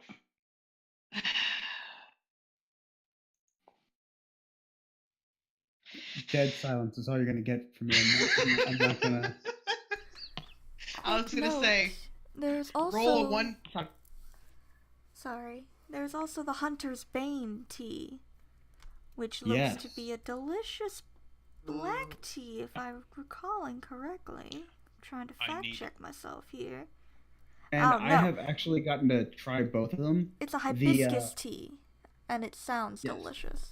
Yeah, I need no, it is a fruity blend, and let me tell you, it is so naturally sweet. You don't need to add any sweeteners. Oh. But if you do, it is the most addicting tea. Like the chai tea was delicious. Don't get me wrong, I loved it. But that tea, oh my goodness, it is divine. It is a divine blend, to be certain. Yummy, yummy tea. So where can they find this amazing? They can find it at the Ivory Monocle Trading Company, which is on Etsy. There is a link in the description, and there will actually be a link in the chat on Twitch right now. And all other locations this video will be going. Exactly. So yeah, it's one of our highest. I cannot highly recommend this enough to you guys. It is wonderful tea. They're all D&D based teas as well, so that actually makes it even better, especially since we're playing Pathfinder. There we go. And actually, I did actually read something that involves D&D and Pathfinder. Life support is merely a machine that keeps people at 1 HP until they can heal naturally.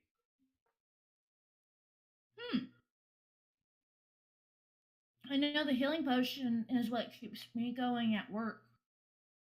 Especially in the mornings, because I'm not a morning person. And then during tax season, because I'm an accountant. Oh boy! That's basically my lifeblood. But I know that the other flavors are actually pretty good too. I was about to say, I know I can speak very well. Oh goodness, so it's not healing word. No, it is healing word. The anti-anxiety tea. Yes. Blend. I Honestly, thought that was the paladin one. No, I'm sorry. It was the Aura of Courage. Sorry, Aura of Courage. Yes, the Aura My of Courage apologies. Anti-anxiety tea. That's It the one I was really, really good, and honestly, I have a very difficult time relaxing. I can say that I felt it, so it's definitely going to have to be a regular drink for me. Indeed. So, all right, guys. Sorry. Do you guys want to take a quick 5-minute bio break, or do you want to keep going? And that seems like a good time for a break. I mean, we're just bio break would be a good idea. Okay. So we're going to be taking a quick break, ladies and gentlemen, and we'll be right back in 5 to 10 minutes. All right?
are up.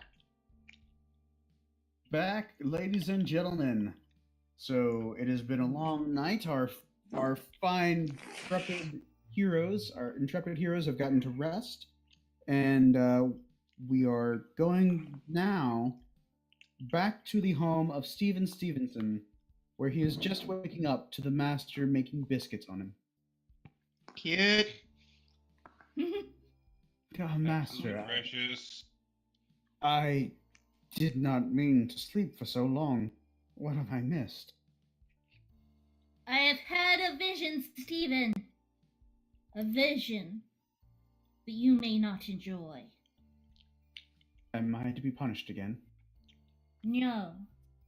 We must go back to those people. I'd rather be punished. You must open the door and then close it and then open the door again. And wait exactly 3 seconds and then...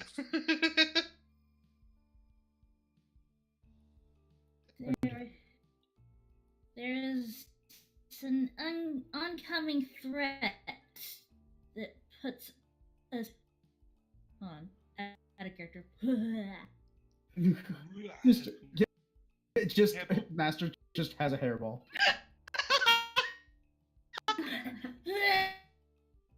Right on. Just resign. Smashed. There's an oncoming threat that is going to be put at odds to our wishes. The gods wish us to go to this group in order to prevent the plans from being unraveled. What sort of plans, I must wonder. But if it is the will of the gods, then we must do as they ask. My thoughts exactly. We spend time and worship them. Right, yeah. You see him go to his altar of Shub-Niggurath. Don't let me screw this up. Don't let me... And he gets up and he's like, all right. That is the best prayer, 10 out of 10. Would listen to again. Would pray again. So he gets up and how do you want to follow him on foot? Do you want him to carry you? As if I would walk all that way. You leap onto his shoulder. I am a cat. Of course I'm getting a free ride. I am a cat. You'll carry me like a baby. No! Not like that! He gets very fussy if he's Even held like tried that. it once. It did not go well. There's only one special person who can do that. The one person I'm on this journey for. But you haven't unlocked that backstory, so onward! What? He looks confused, but just moves on. He's making his way up to y'all. Mort, you've had this really restless night. And everyone else is just well rested. Everyone's a little perky. Everyone seems to be doing well. Sounds like somebody should have slept out on the fire. Fire escape. She's also sitting aside some green tea from... Quick. In his disgruntled state, does he get a bonus to intimidation?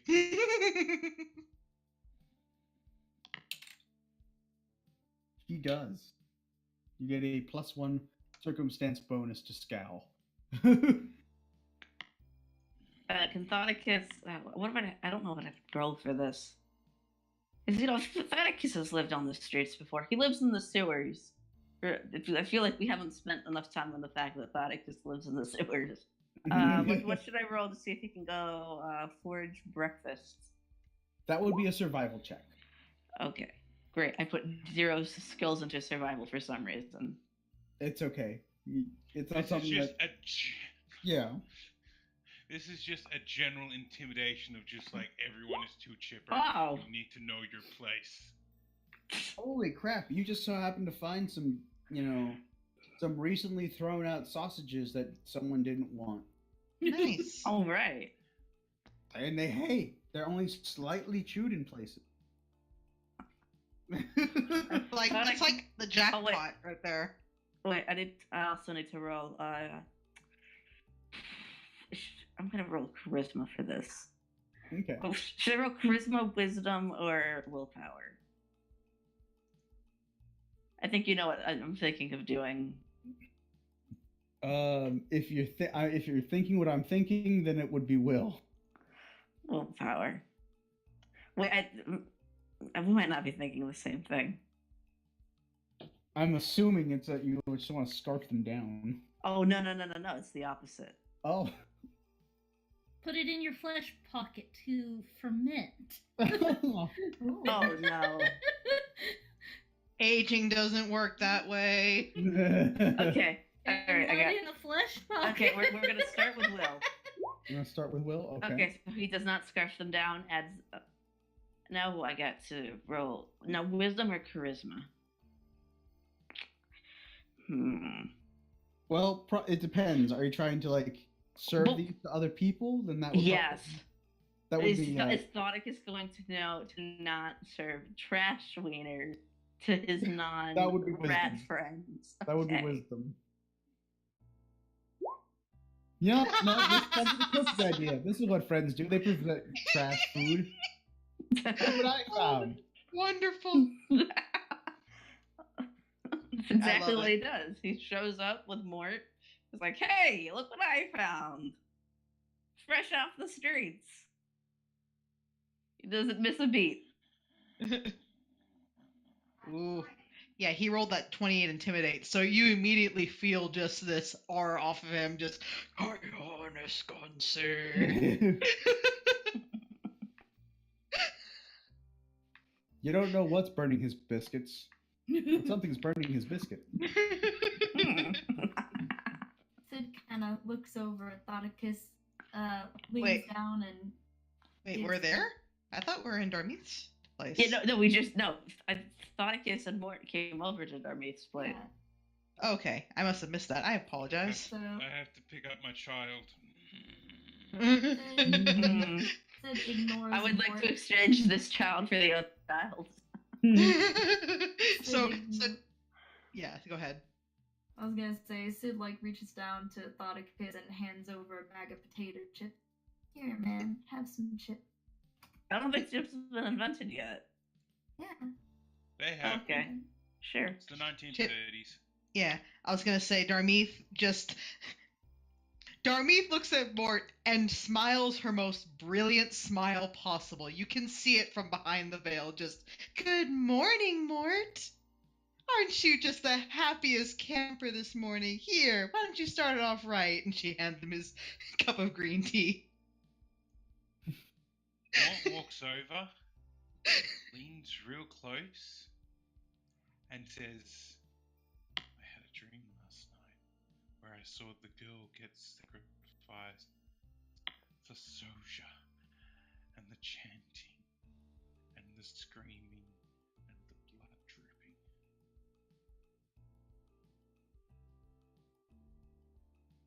Hey, Mort, you hungry?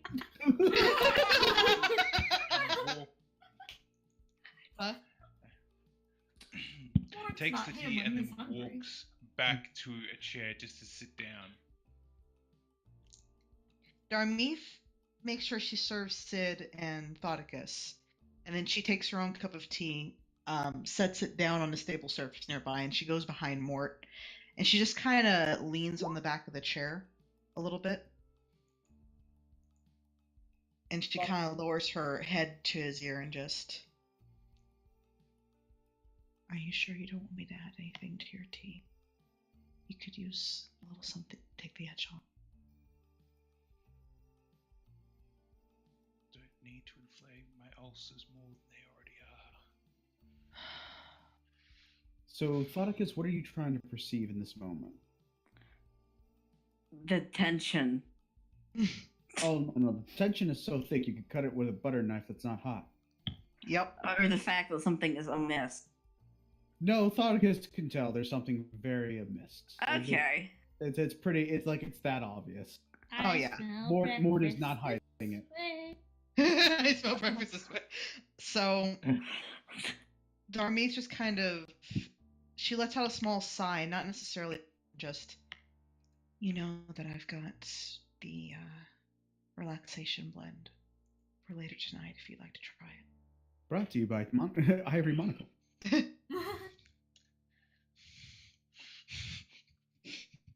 Great, now we've got product placement. We're not even getting paid. Gosh, I wasn't even trying for that. I'm sorry. We've got goddamn ivory tentacle. So, as you guys are kind of discussing this, some time has passed as you hear a knock on the door. Darmeeth goes to the door and again opens it slightly to look upon who's there. And she's got her veil down. You see, yep. Thauticus immediately sausage away from the side of the table the cat is approaching. It's for everybody but the cat. Jesse. My God, Jesse, quiet! Bark, bark, bark, bark, bark, bark, bark, bark, bark. Oh my gosh. So The cat. So the cat's trying to get through the door, but she doesn't have the door quite open enough for the cat to get through. I don't know. Cats can actually fit pretty deep. Like, how open is it? She cracked it open just to get a... Like, you know how when you crack open the door just enough so that one eye can kind of look out? That's basically what she did. That is not going to stop a cat from trying to force their way in. Yep, all you feel is this cat just like... You feel this heavy thing just like pushing itself in. Make way! I'm coming! Make way for tiny cat. Say hey, it's tiny do you cat. Do you have to do a dexterity check to see if you can wind through her? You will have to make a reflex save, and you will have to make a Alyssa will have to make a dex save, and Darmeeth. Basically it's one's dex versus the other. So both of you roll off. That would be reflex, wouldn't it? Reflex for you, but dex for Darmeeth. Okay. Dang it. Yep. You're like, oh, a cat. You go to close the door. It's already in, and it's looking at you. Now the cat has to make a will save because he's still scowling. I want to counter intimidate. Oh, no. Beat my 28. It wasn't very. You just looked way too fluffy. You're too. And so, and you just hear from the other side of the door. Sorry, guys. You hear from the other side of the door. I'm here as well with Master. May we speak with you? Darmeeth just kind of hesitates and just... I'll scratch at the door to let him in. She just kind of takes a breath and just... Do come in. As she opens the door to allow him to enter. He steps in kind of briskly. I must speak. The gun cocks. Mort, at least give him a chance to talk. She closes the door. He puts his hands up. Are we really doing this again? Really? He had a rough night. I'm sure he did. I mean, having to put up with people in his... that would be awful. He looks kind of pointedly at him. Darmeeth crosses in front of Stevenson. She pulls back her veil so you can see that her eyes have a glint to them just Please do not make light of my friend. His eyes kind of shift away, kind of nervously. I only mean that it must be difficult to deal with whatever it is he's dealing with, obviously. But I've come because my masters had a vision, a dream. A very important vision. A very important vision. And what exactly would the Dreamlands cat wish to impart upon us? Oh, good. She knows the term, but does she know what it means? My master wishes to know, do you know what that actually means? Or are you just repeating what Mr. Brown Jenkin had said? Well, let's see. You do know what a Dreamlands cat is. So she looks down to Master and addresses Master directly like, yes, I'm quite aware of where Dreamlands cats tend to hail. I expect you would. It's in the name. Right, of course. But she basically like, I have heard much and have learned much, and I'm more than willing to do. Can't understand the cat, mind you. Yes. Right. But she's not responding to the cat. You have to understand. She's continuing the point from her initial statement. Then you would know, if that's the case, you would know that it is best to follow when a Dreamlands cat has a vision. They come not just from the Dreamlands. The gods themselves present themselves. And according to our god, something is coming this way. Something is going to disrupt things. Most likely at the gala, she says, raising her eyebrow. He looks at the master. Is that what we're talking about? Yep. Yes. We've heard ill rumors, and I myself had a drawing that spoke of a possible success. One that I do wish to see occur. I would like to assist you on behalf of the master. They can't succeed without us. You cannot simply succeed, not without us. She's going to steal a glance to Mort.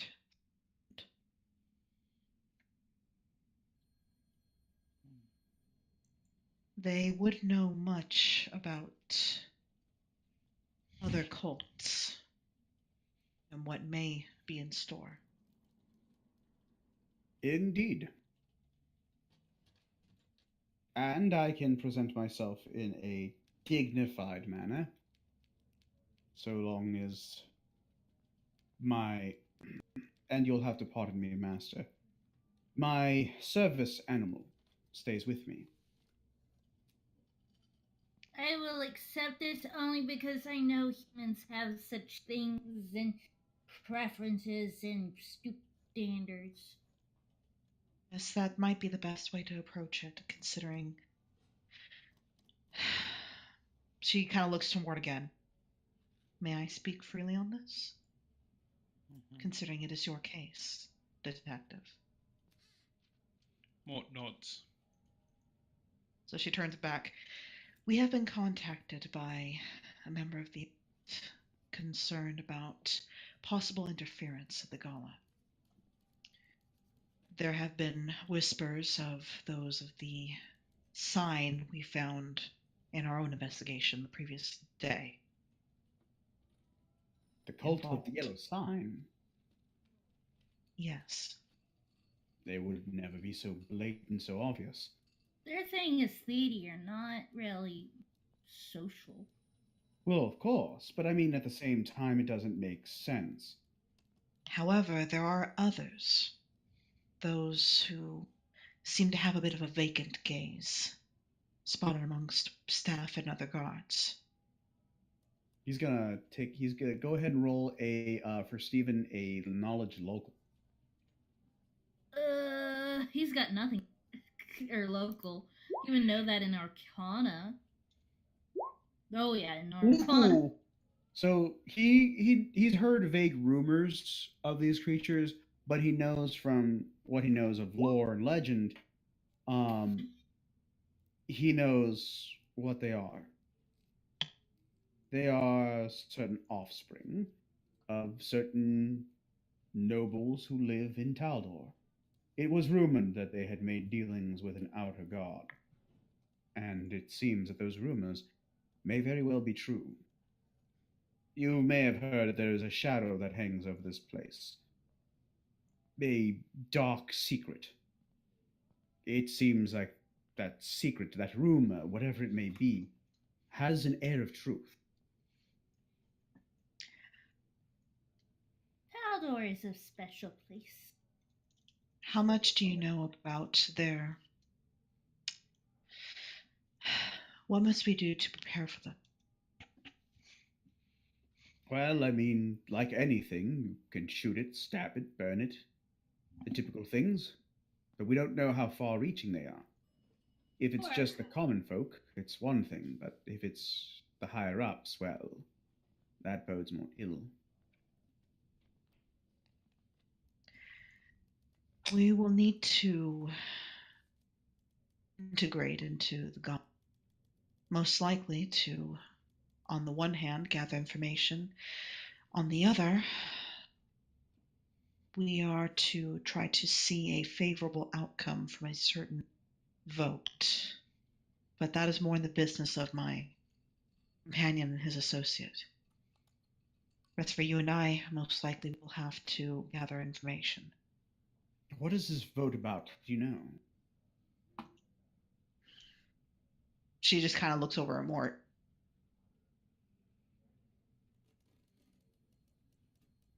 I got no idea. So Wait, what does? yeah, you can go ahead and roll knowledge local.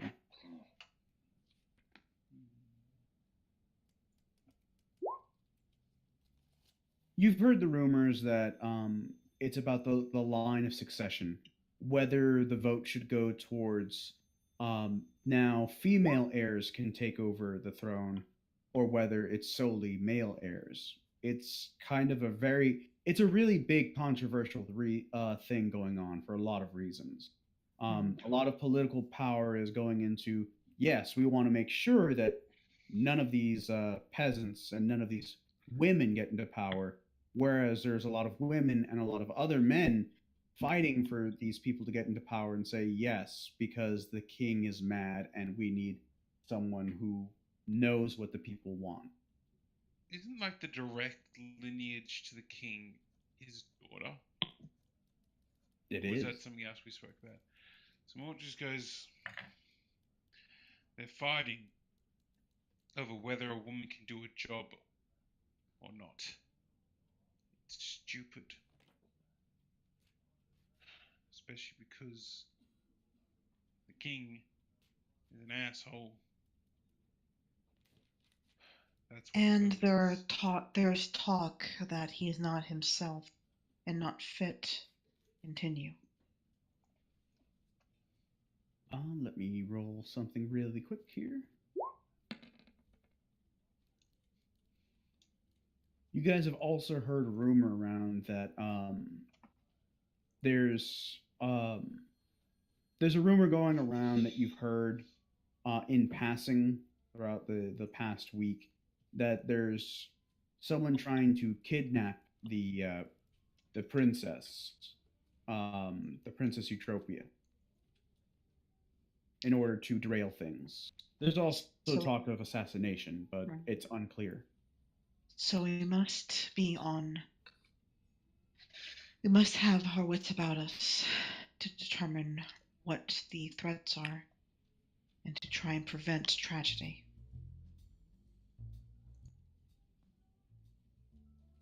Indeed. So, detective, have you decided to take the job? Unfortunately, I have.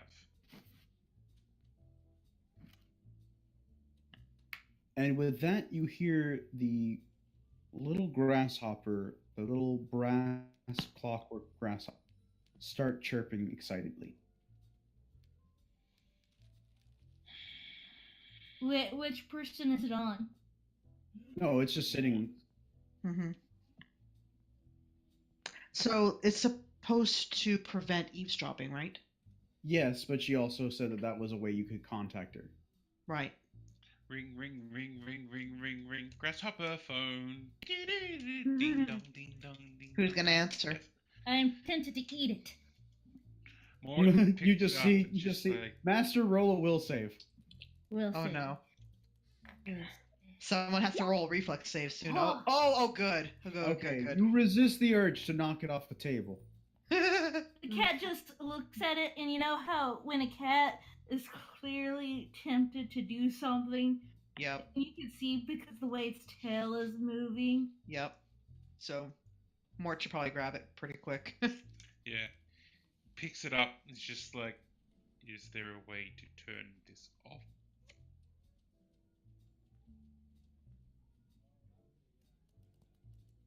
You can go ahead and roll. Use device. Yes, use magical device.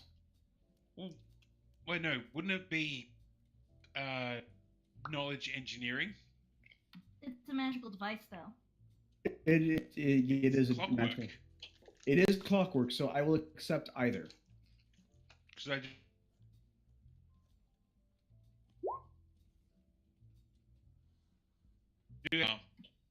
So Oh. you.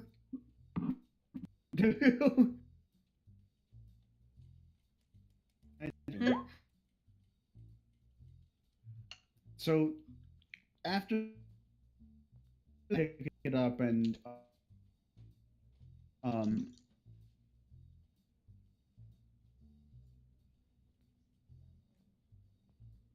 a button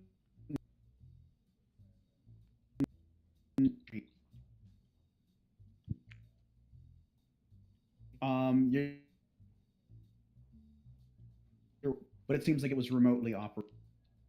Okay.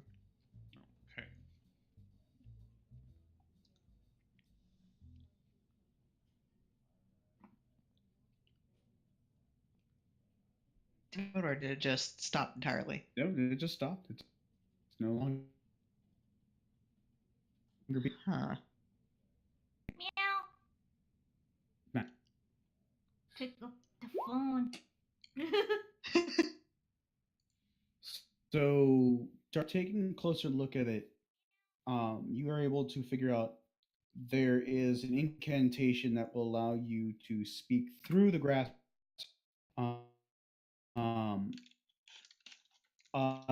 It works just like a message, and you're actually able to send and receive small, like 20 character. I'm sorry, not 20 character, 160 character messages. Was it anything? It just a simple message saying, missions accepted ? Darmeath relays this to Mort.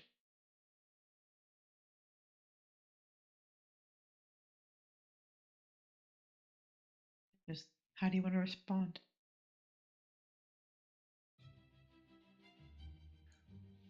Right. Mort just like looks at it and goes, "Yes," and shakes it. Darmeath takes it back gently from him. Just, I'll take care of it. So she responds in the affirmative and issues the incantation to record the message and send it. It almost starts chirping in time in the same way a telegraph does, and exactly. Yep. And then as it's done, you hear a similar transmission coming in, and the message reads, "Meet at Senate. Assignments given there." Meet at Senate. Assignments given there. If the detective breaks my property, I will break my foot off. I was gonna say Darmeath is going to send him for clarification on the time and time and date of the meeting. It just comes back as soon as possible. It seems we're being expected.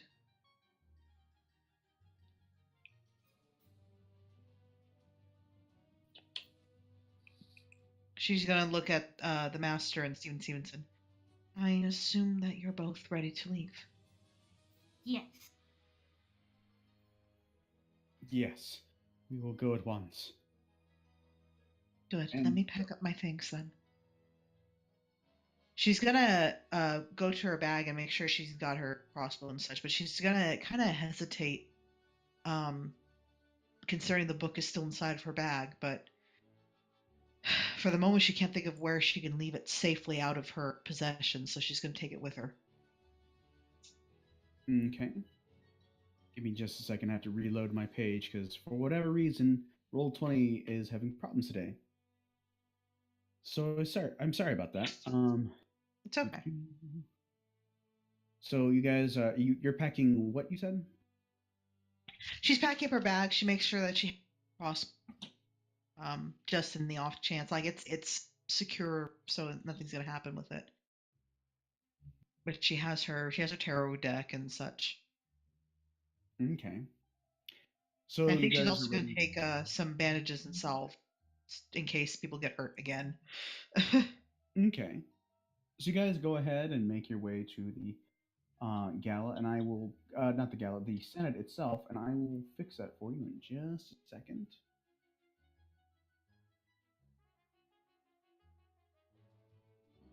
As soon as it's finished lending.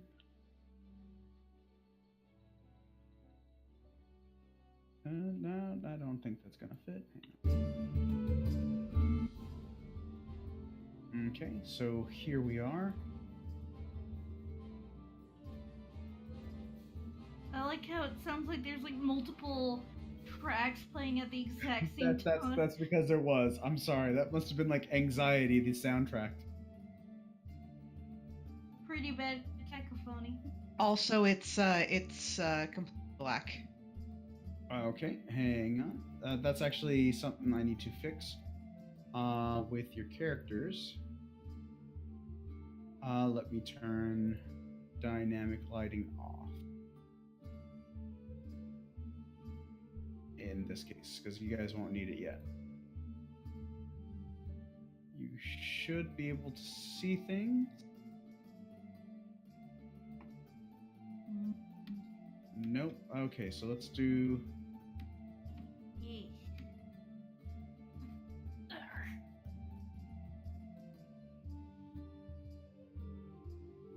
You also may need to...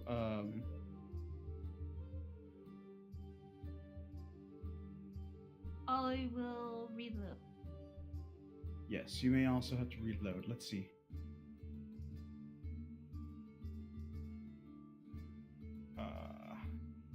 The problem with the dynamic lighting stuff is that it's...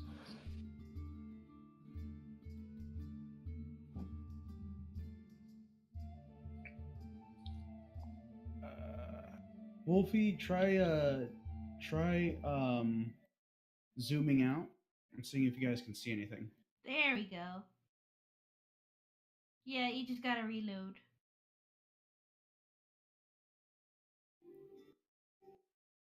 I'm reloading.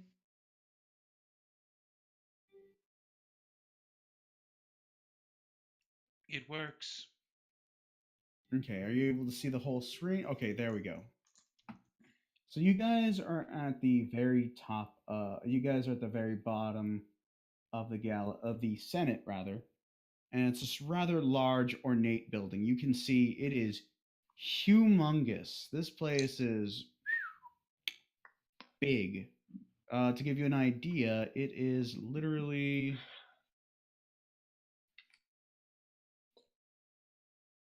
Yeah. It's literally over 1,000 of this square feet of just, grandeur. This place is the Ritz. This place is the top of the line, riches of the rich folk live here. And as you guys are coming up the steps, a woman stops you. What are your names and what is your business here?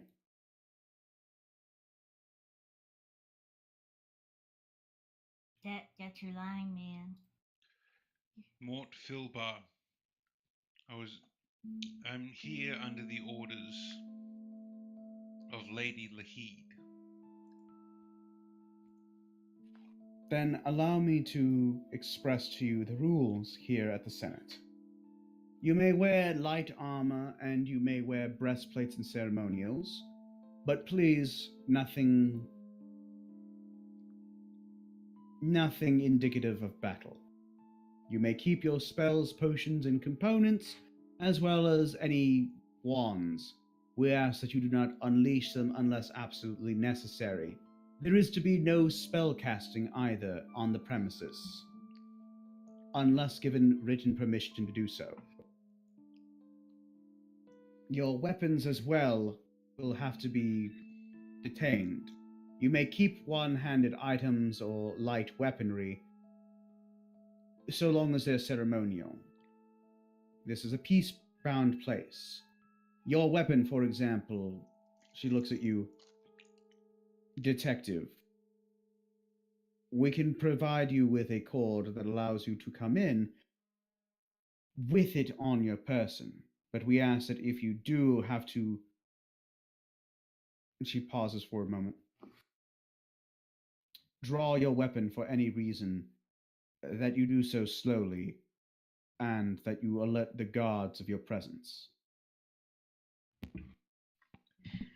Darmeeth is going to... Sorry. How about we do it this way? I won't draw the weapon, unless it's very slowly with 2 fingers. But if someone starts attacking, you get Lady Lahid to use the special word, Jiffy. At that point, I will draw the weapon and shoot the bastard who's trying to hurt the nobles. I'm sorry. Lady Lahid has no... She pauses again for a moment. She has no say in these matters, unfortunately. She will, of course, if you are going under her charge, if that is what you're saying, she will be the one to provide you with the necessary requirements for such a notion. A badge of office, perhaps. Also, she looks at Master. Animals are not permitted in the Senate building, excepting for familiars and service animals. Enough this cat's a service animal. See, our friend over here, Stephen, gets real nervous with that, his cat. Anxiety and all.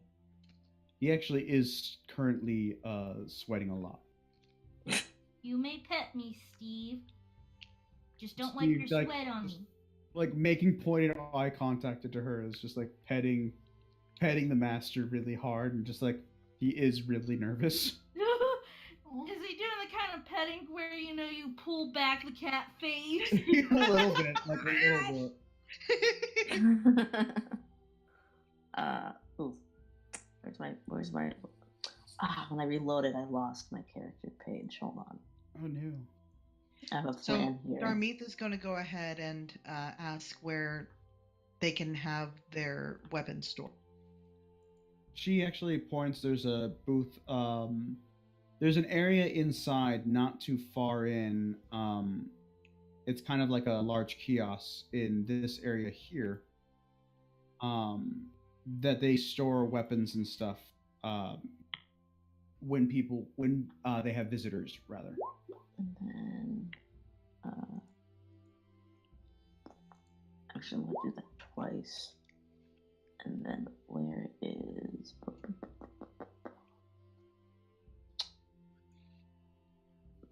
What about those loose skills? Which skill are you looking for? Oh, there it is. Okay. Okay, what are you trying to lie about? Well, I mean, she just said there's no animals allowed in the building, and she said there's no spell casting. So Thoticus is gonna lie about being a hired magician for the gala. She looks at you. I see. So you must be one of the children entertainers. No. Right. I'll take what I can get. Of course. Give me just a second. This is beautiful. Give me a straight D20.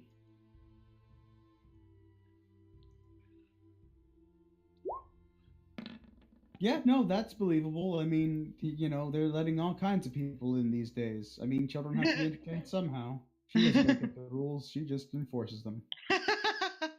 Okay, and then since I won that first will save, he does put his bat in the same area where placing all the weapons. Yeah, Darmeeth is going to put her crossbow, the crossbow bolts, and the dagger that she has in there as well. So Thoticus can now perform spells without drawing suspicion. Yes, provided that they're not like gun spell. Yeah, it basically, as long as they're not like destructive spells. Like if it's detect magic, for example, or even a protective spell. You'll have to roll sleight of hand and stealth checks to ensure that you don't attract the guards. Right. For the most part. But other than that, it's just, as long as you're not blatantly, doing Eldritch Blast or something in someone's face. Well, I thought he learned all his magic from a book that's meant for like sad birthday clowns. Aww. Thoticus is level 1 as you can get. Is Sid gonna give up her weapon?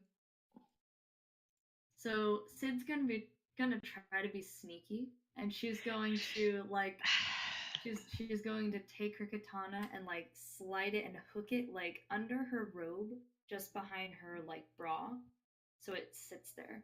Think Wonder Woman. I was about to say, you're trying to pull a Wonder Woman here. Yeah. Why Sid? Roll a sleight of hand check. Okay. I don't know how good I am at that. Oh boy, we'll see. Why is it not on the main page? Because you don't have.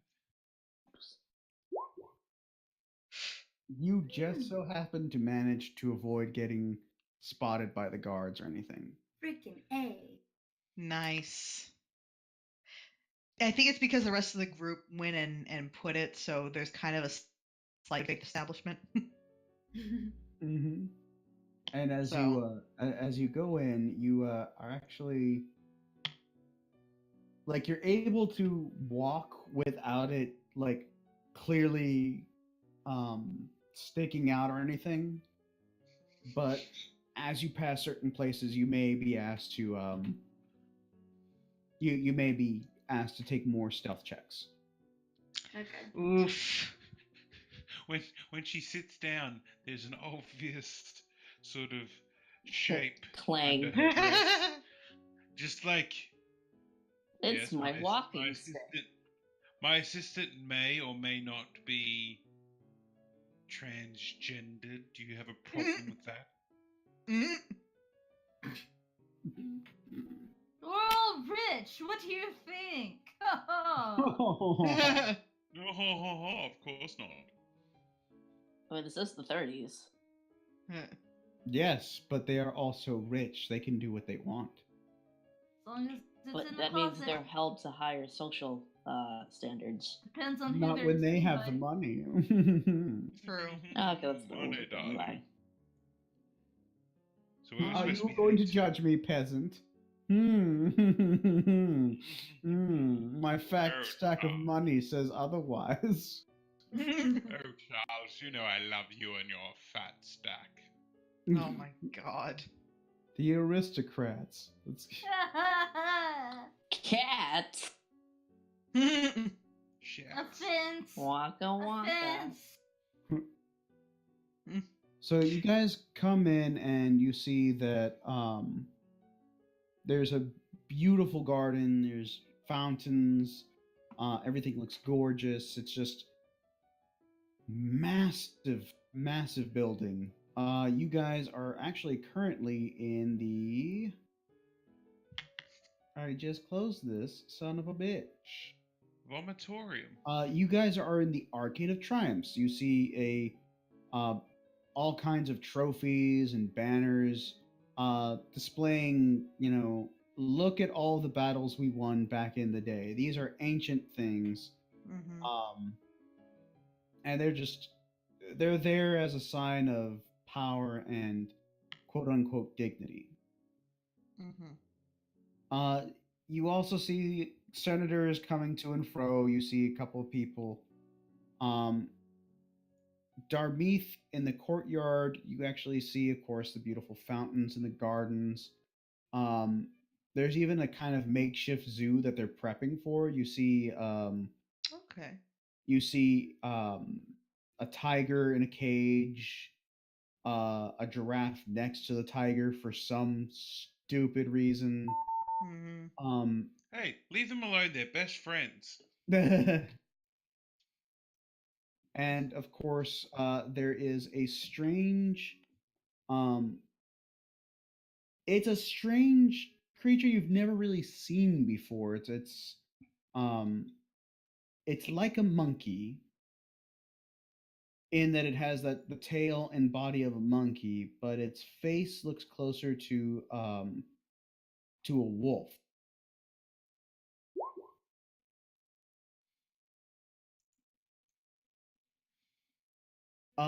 It is not Yogg Sothory. You guys have never seen this kind of creature before. It's not a mythos creature. It is not. Oh no. It is not. It is definitely of this plane. It is not an extra planier creature. It has bright red ass cheeks. Oh. Darmeath, Oh, it's a baboon. Yep. You've heard of these things before. You've never seen one live. It is in fact a baboon. I got it. So she's looking at it curious. She's not approaching close, but is examining it. Just, I've only ever heard of these. Ex-boyfriend of yours. Oh, that burn! Oh, damn! Darmeath just kind of looks over at Mort and just, what? Are you jealous? Yeah, I he think this got actually away. would be a pretty good spot to call it a night. Wait, no, I got it. It's just like, you jealous? Yeah, he got away from you. Oh, come on, we just got to the gala. It's not even the gala. This is the Senate. This is That before way the we gala. look forward to next week. Yes. So you guys kind of know that you're gonna have to meet her. She's gonna want to meet you guys in the gallery. It's gonna be further up, and it's gonna be to the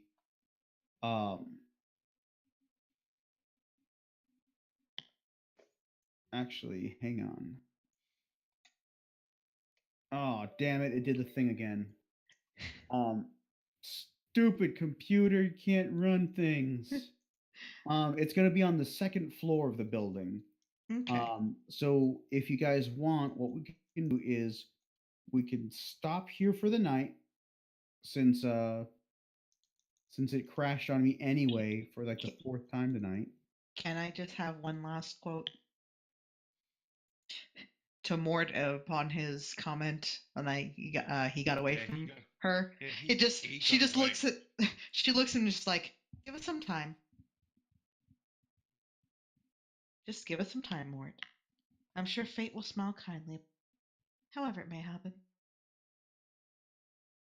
Lucky bastards. So at this point, you can see her looking down.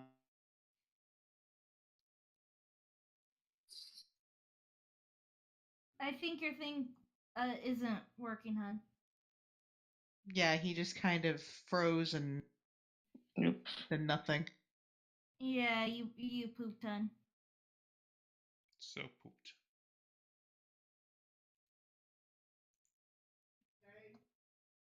Still pooped.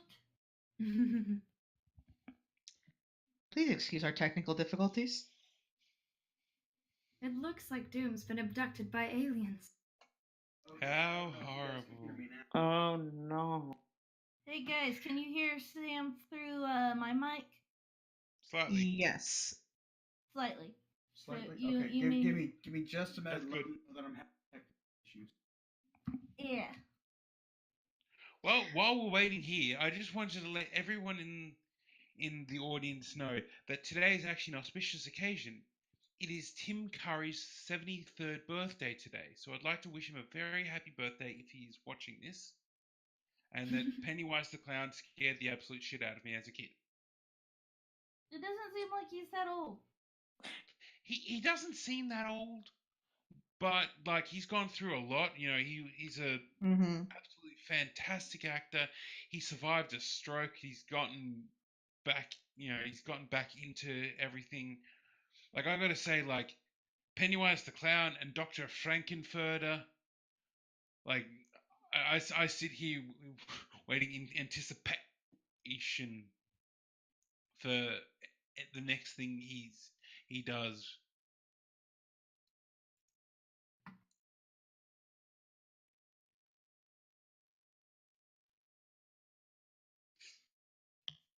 Yes, sirree, Bob. Yes.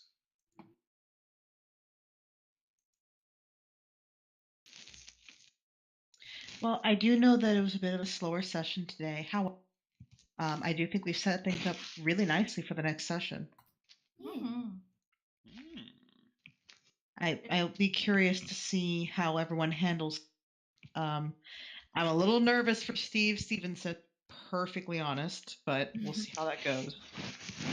It'll at least be entertaining. Oh yeah. And of course, our fan favorite Thoticus, bitch legs. He'll be sworn by children. Can we get an F in the chat? A preemptive F for Thoticus. Interesting you'd say that, since Thoticus as a rat man has the swarm ability, which I don't understand because the Pathfinder Wikipedia doesn't have a description for what that means. It means you and a bunch of rats. He also knows Lullaby and Unwitting Ally, so this could get interesting. He puts all the kids to sleep. He puts all the kids to sleep, he befriends the tiger, and he unleashes chaos upon the Gala immediately. Oh my god! Be one hell of a distraction, I'll say that much. It's revenge for all of the crimes done to his brethren over the years. And if you survive it, and if you're able to, if you're not able to get away though, oh lord, won't you be made example of?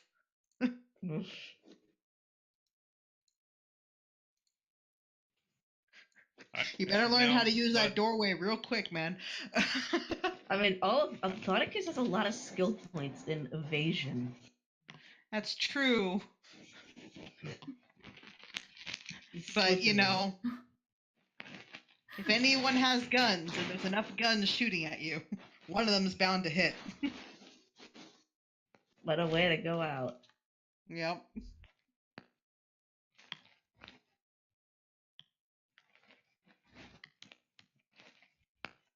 Man, Doom's internet really, Yeah, it's the void has consumed him. Would it be easier for you to use my mic?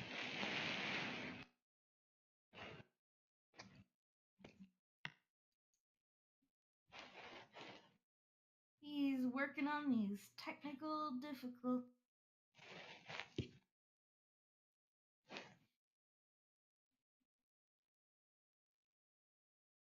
All right, let's hear some predictions that people have for this next session.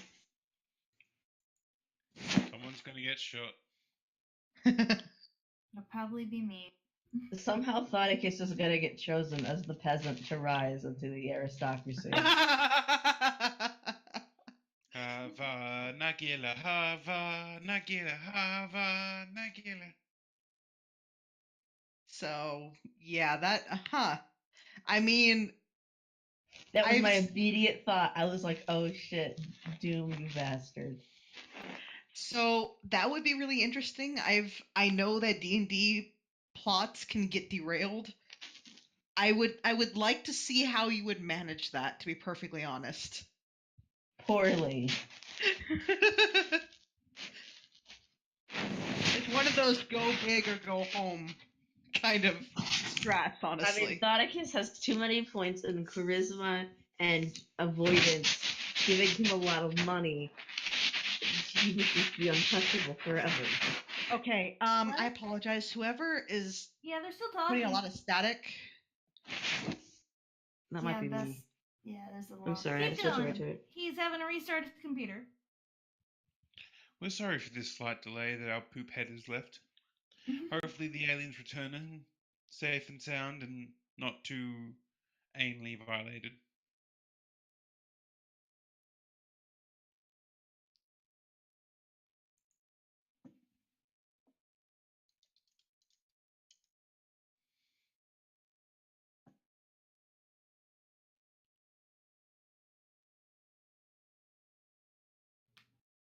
There we go.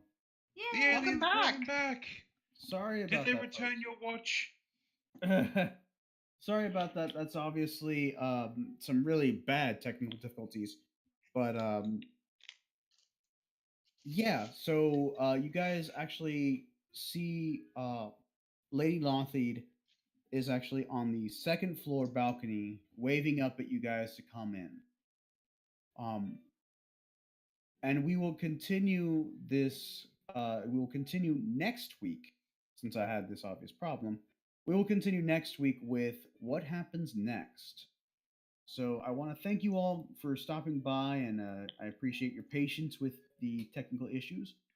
And we will see you guys next time for more Shadow Over Taldor. Bye, guys. Bye. Thank you all. Bye. Good night.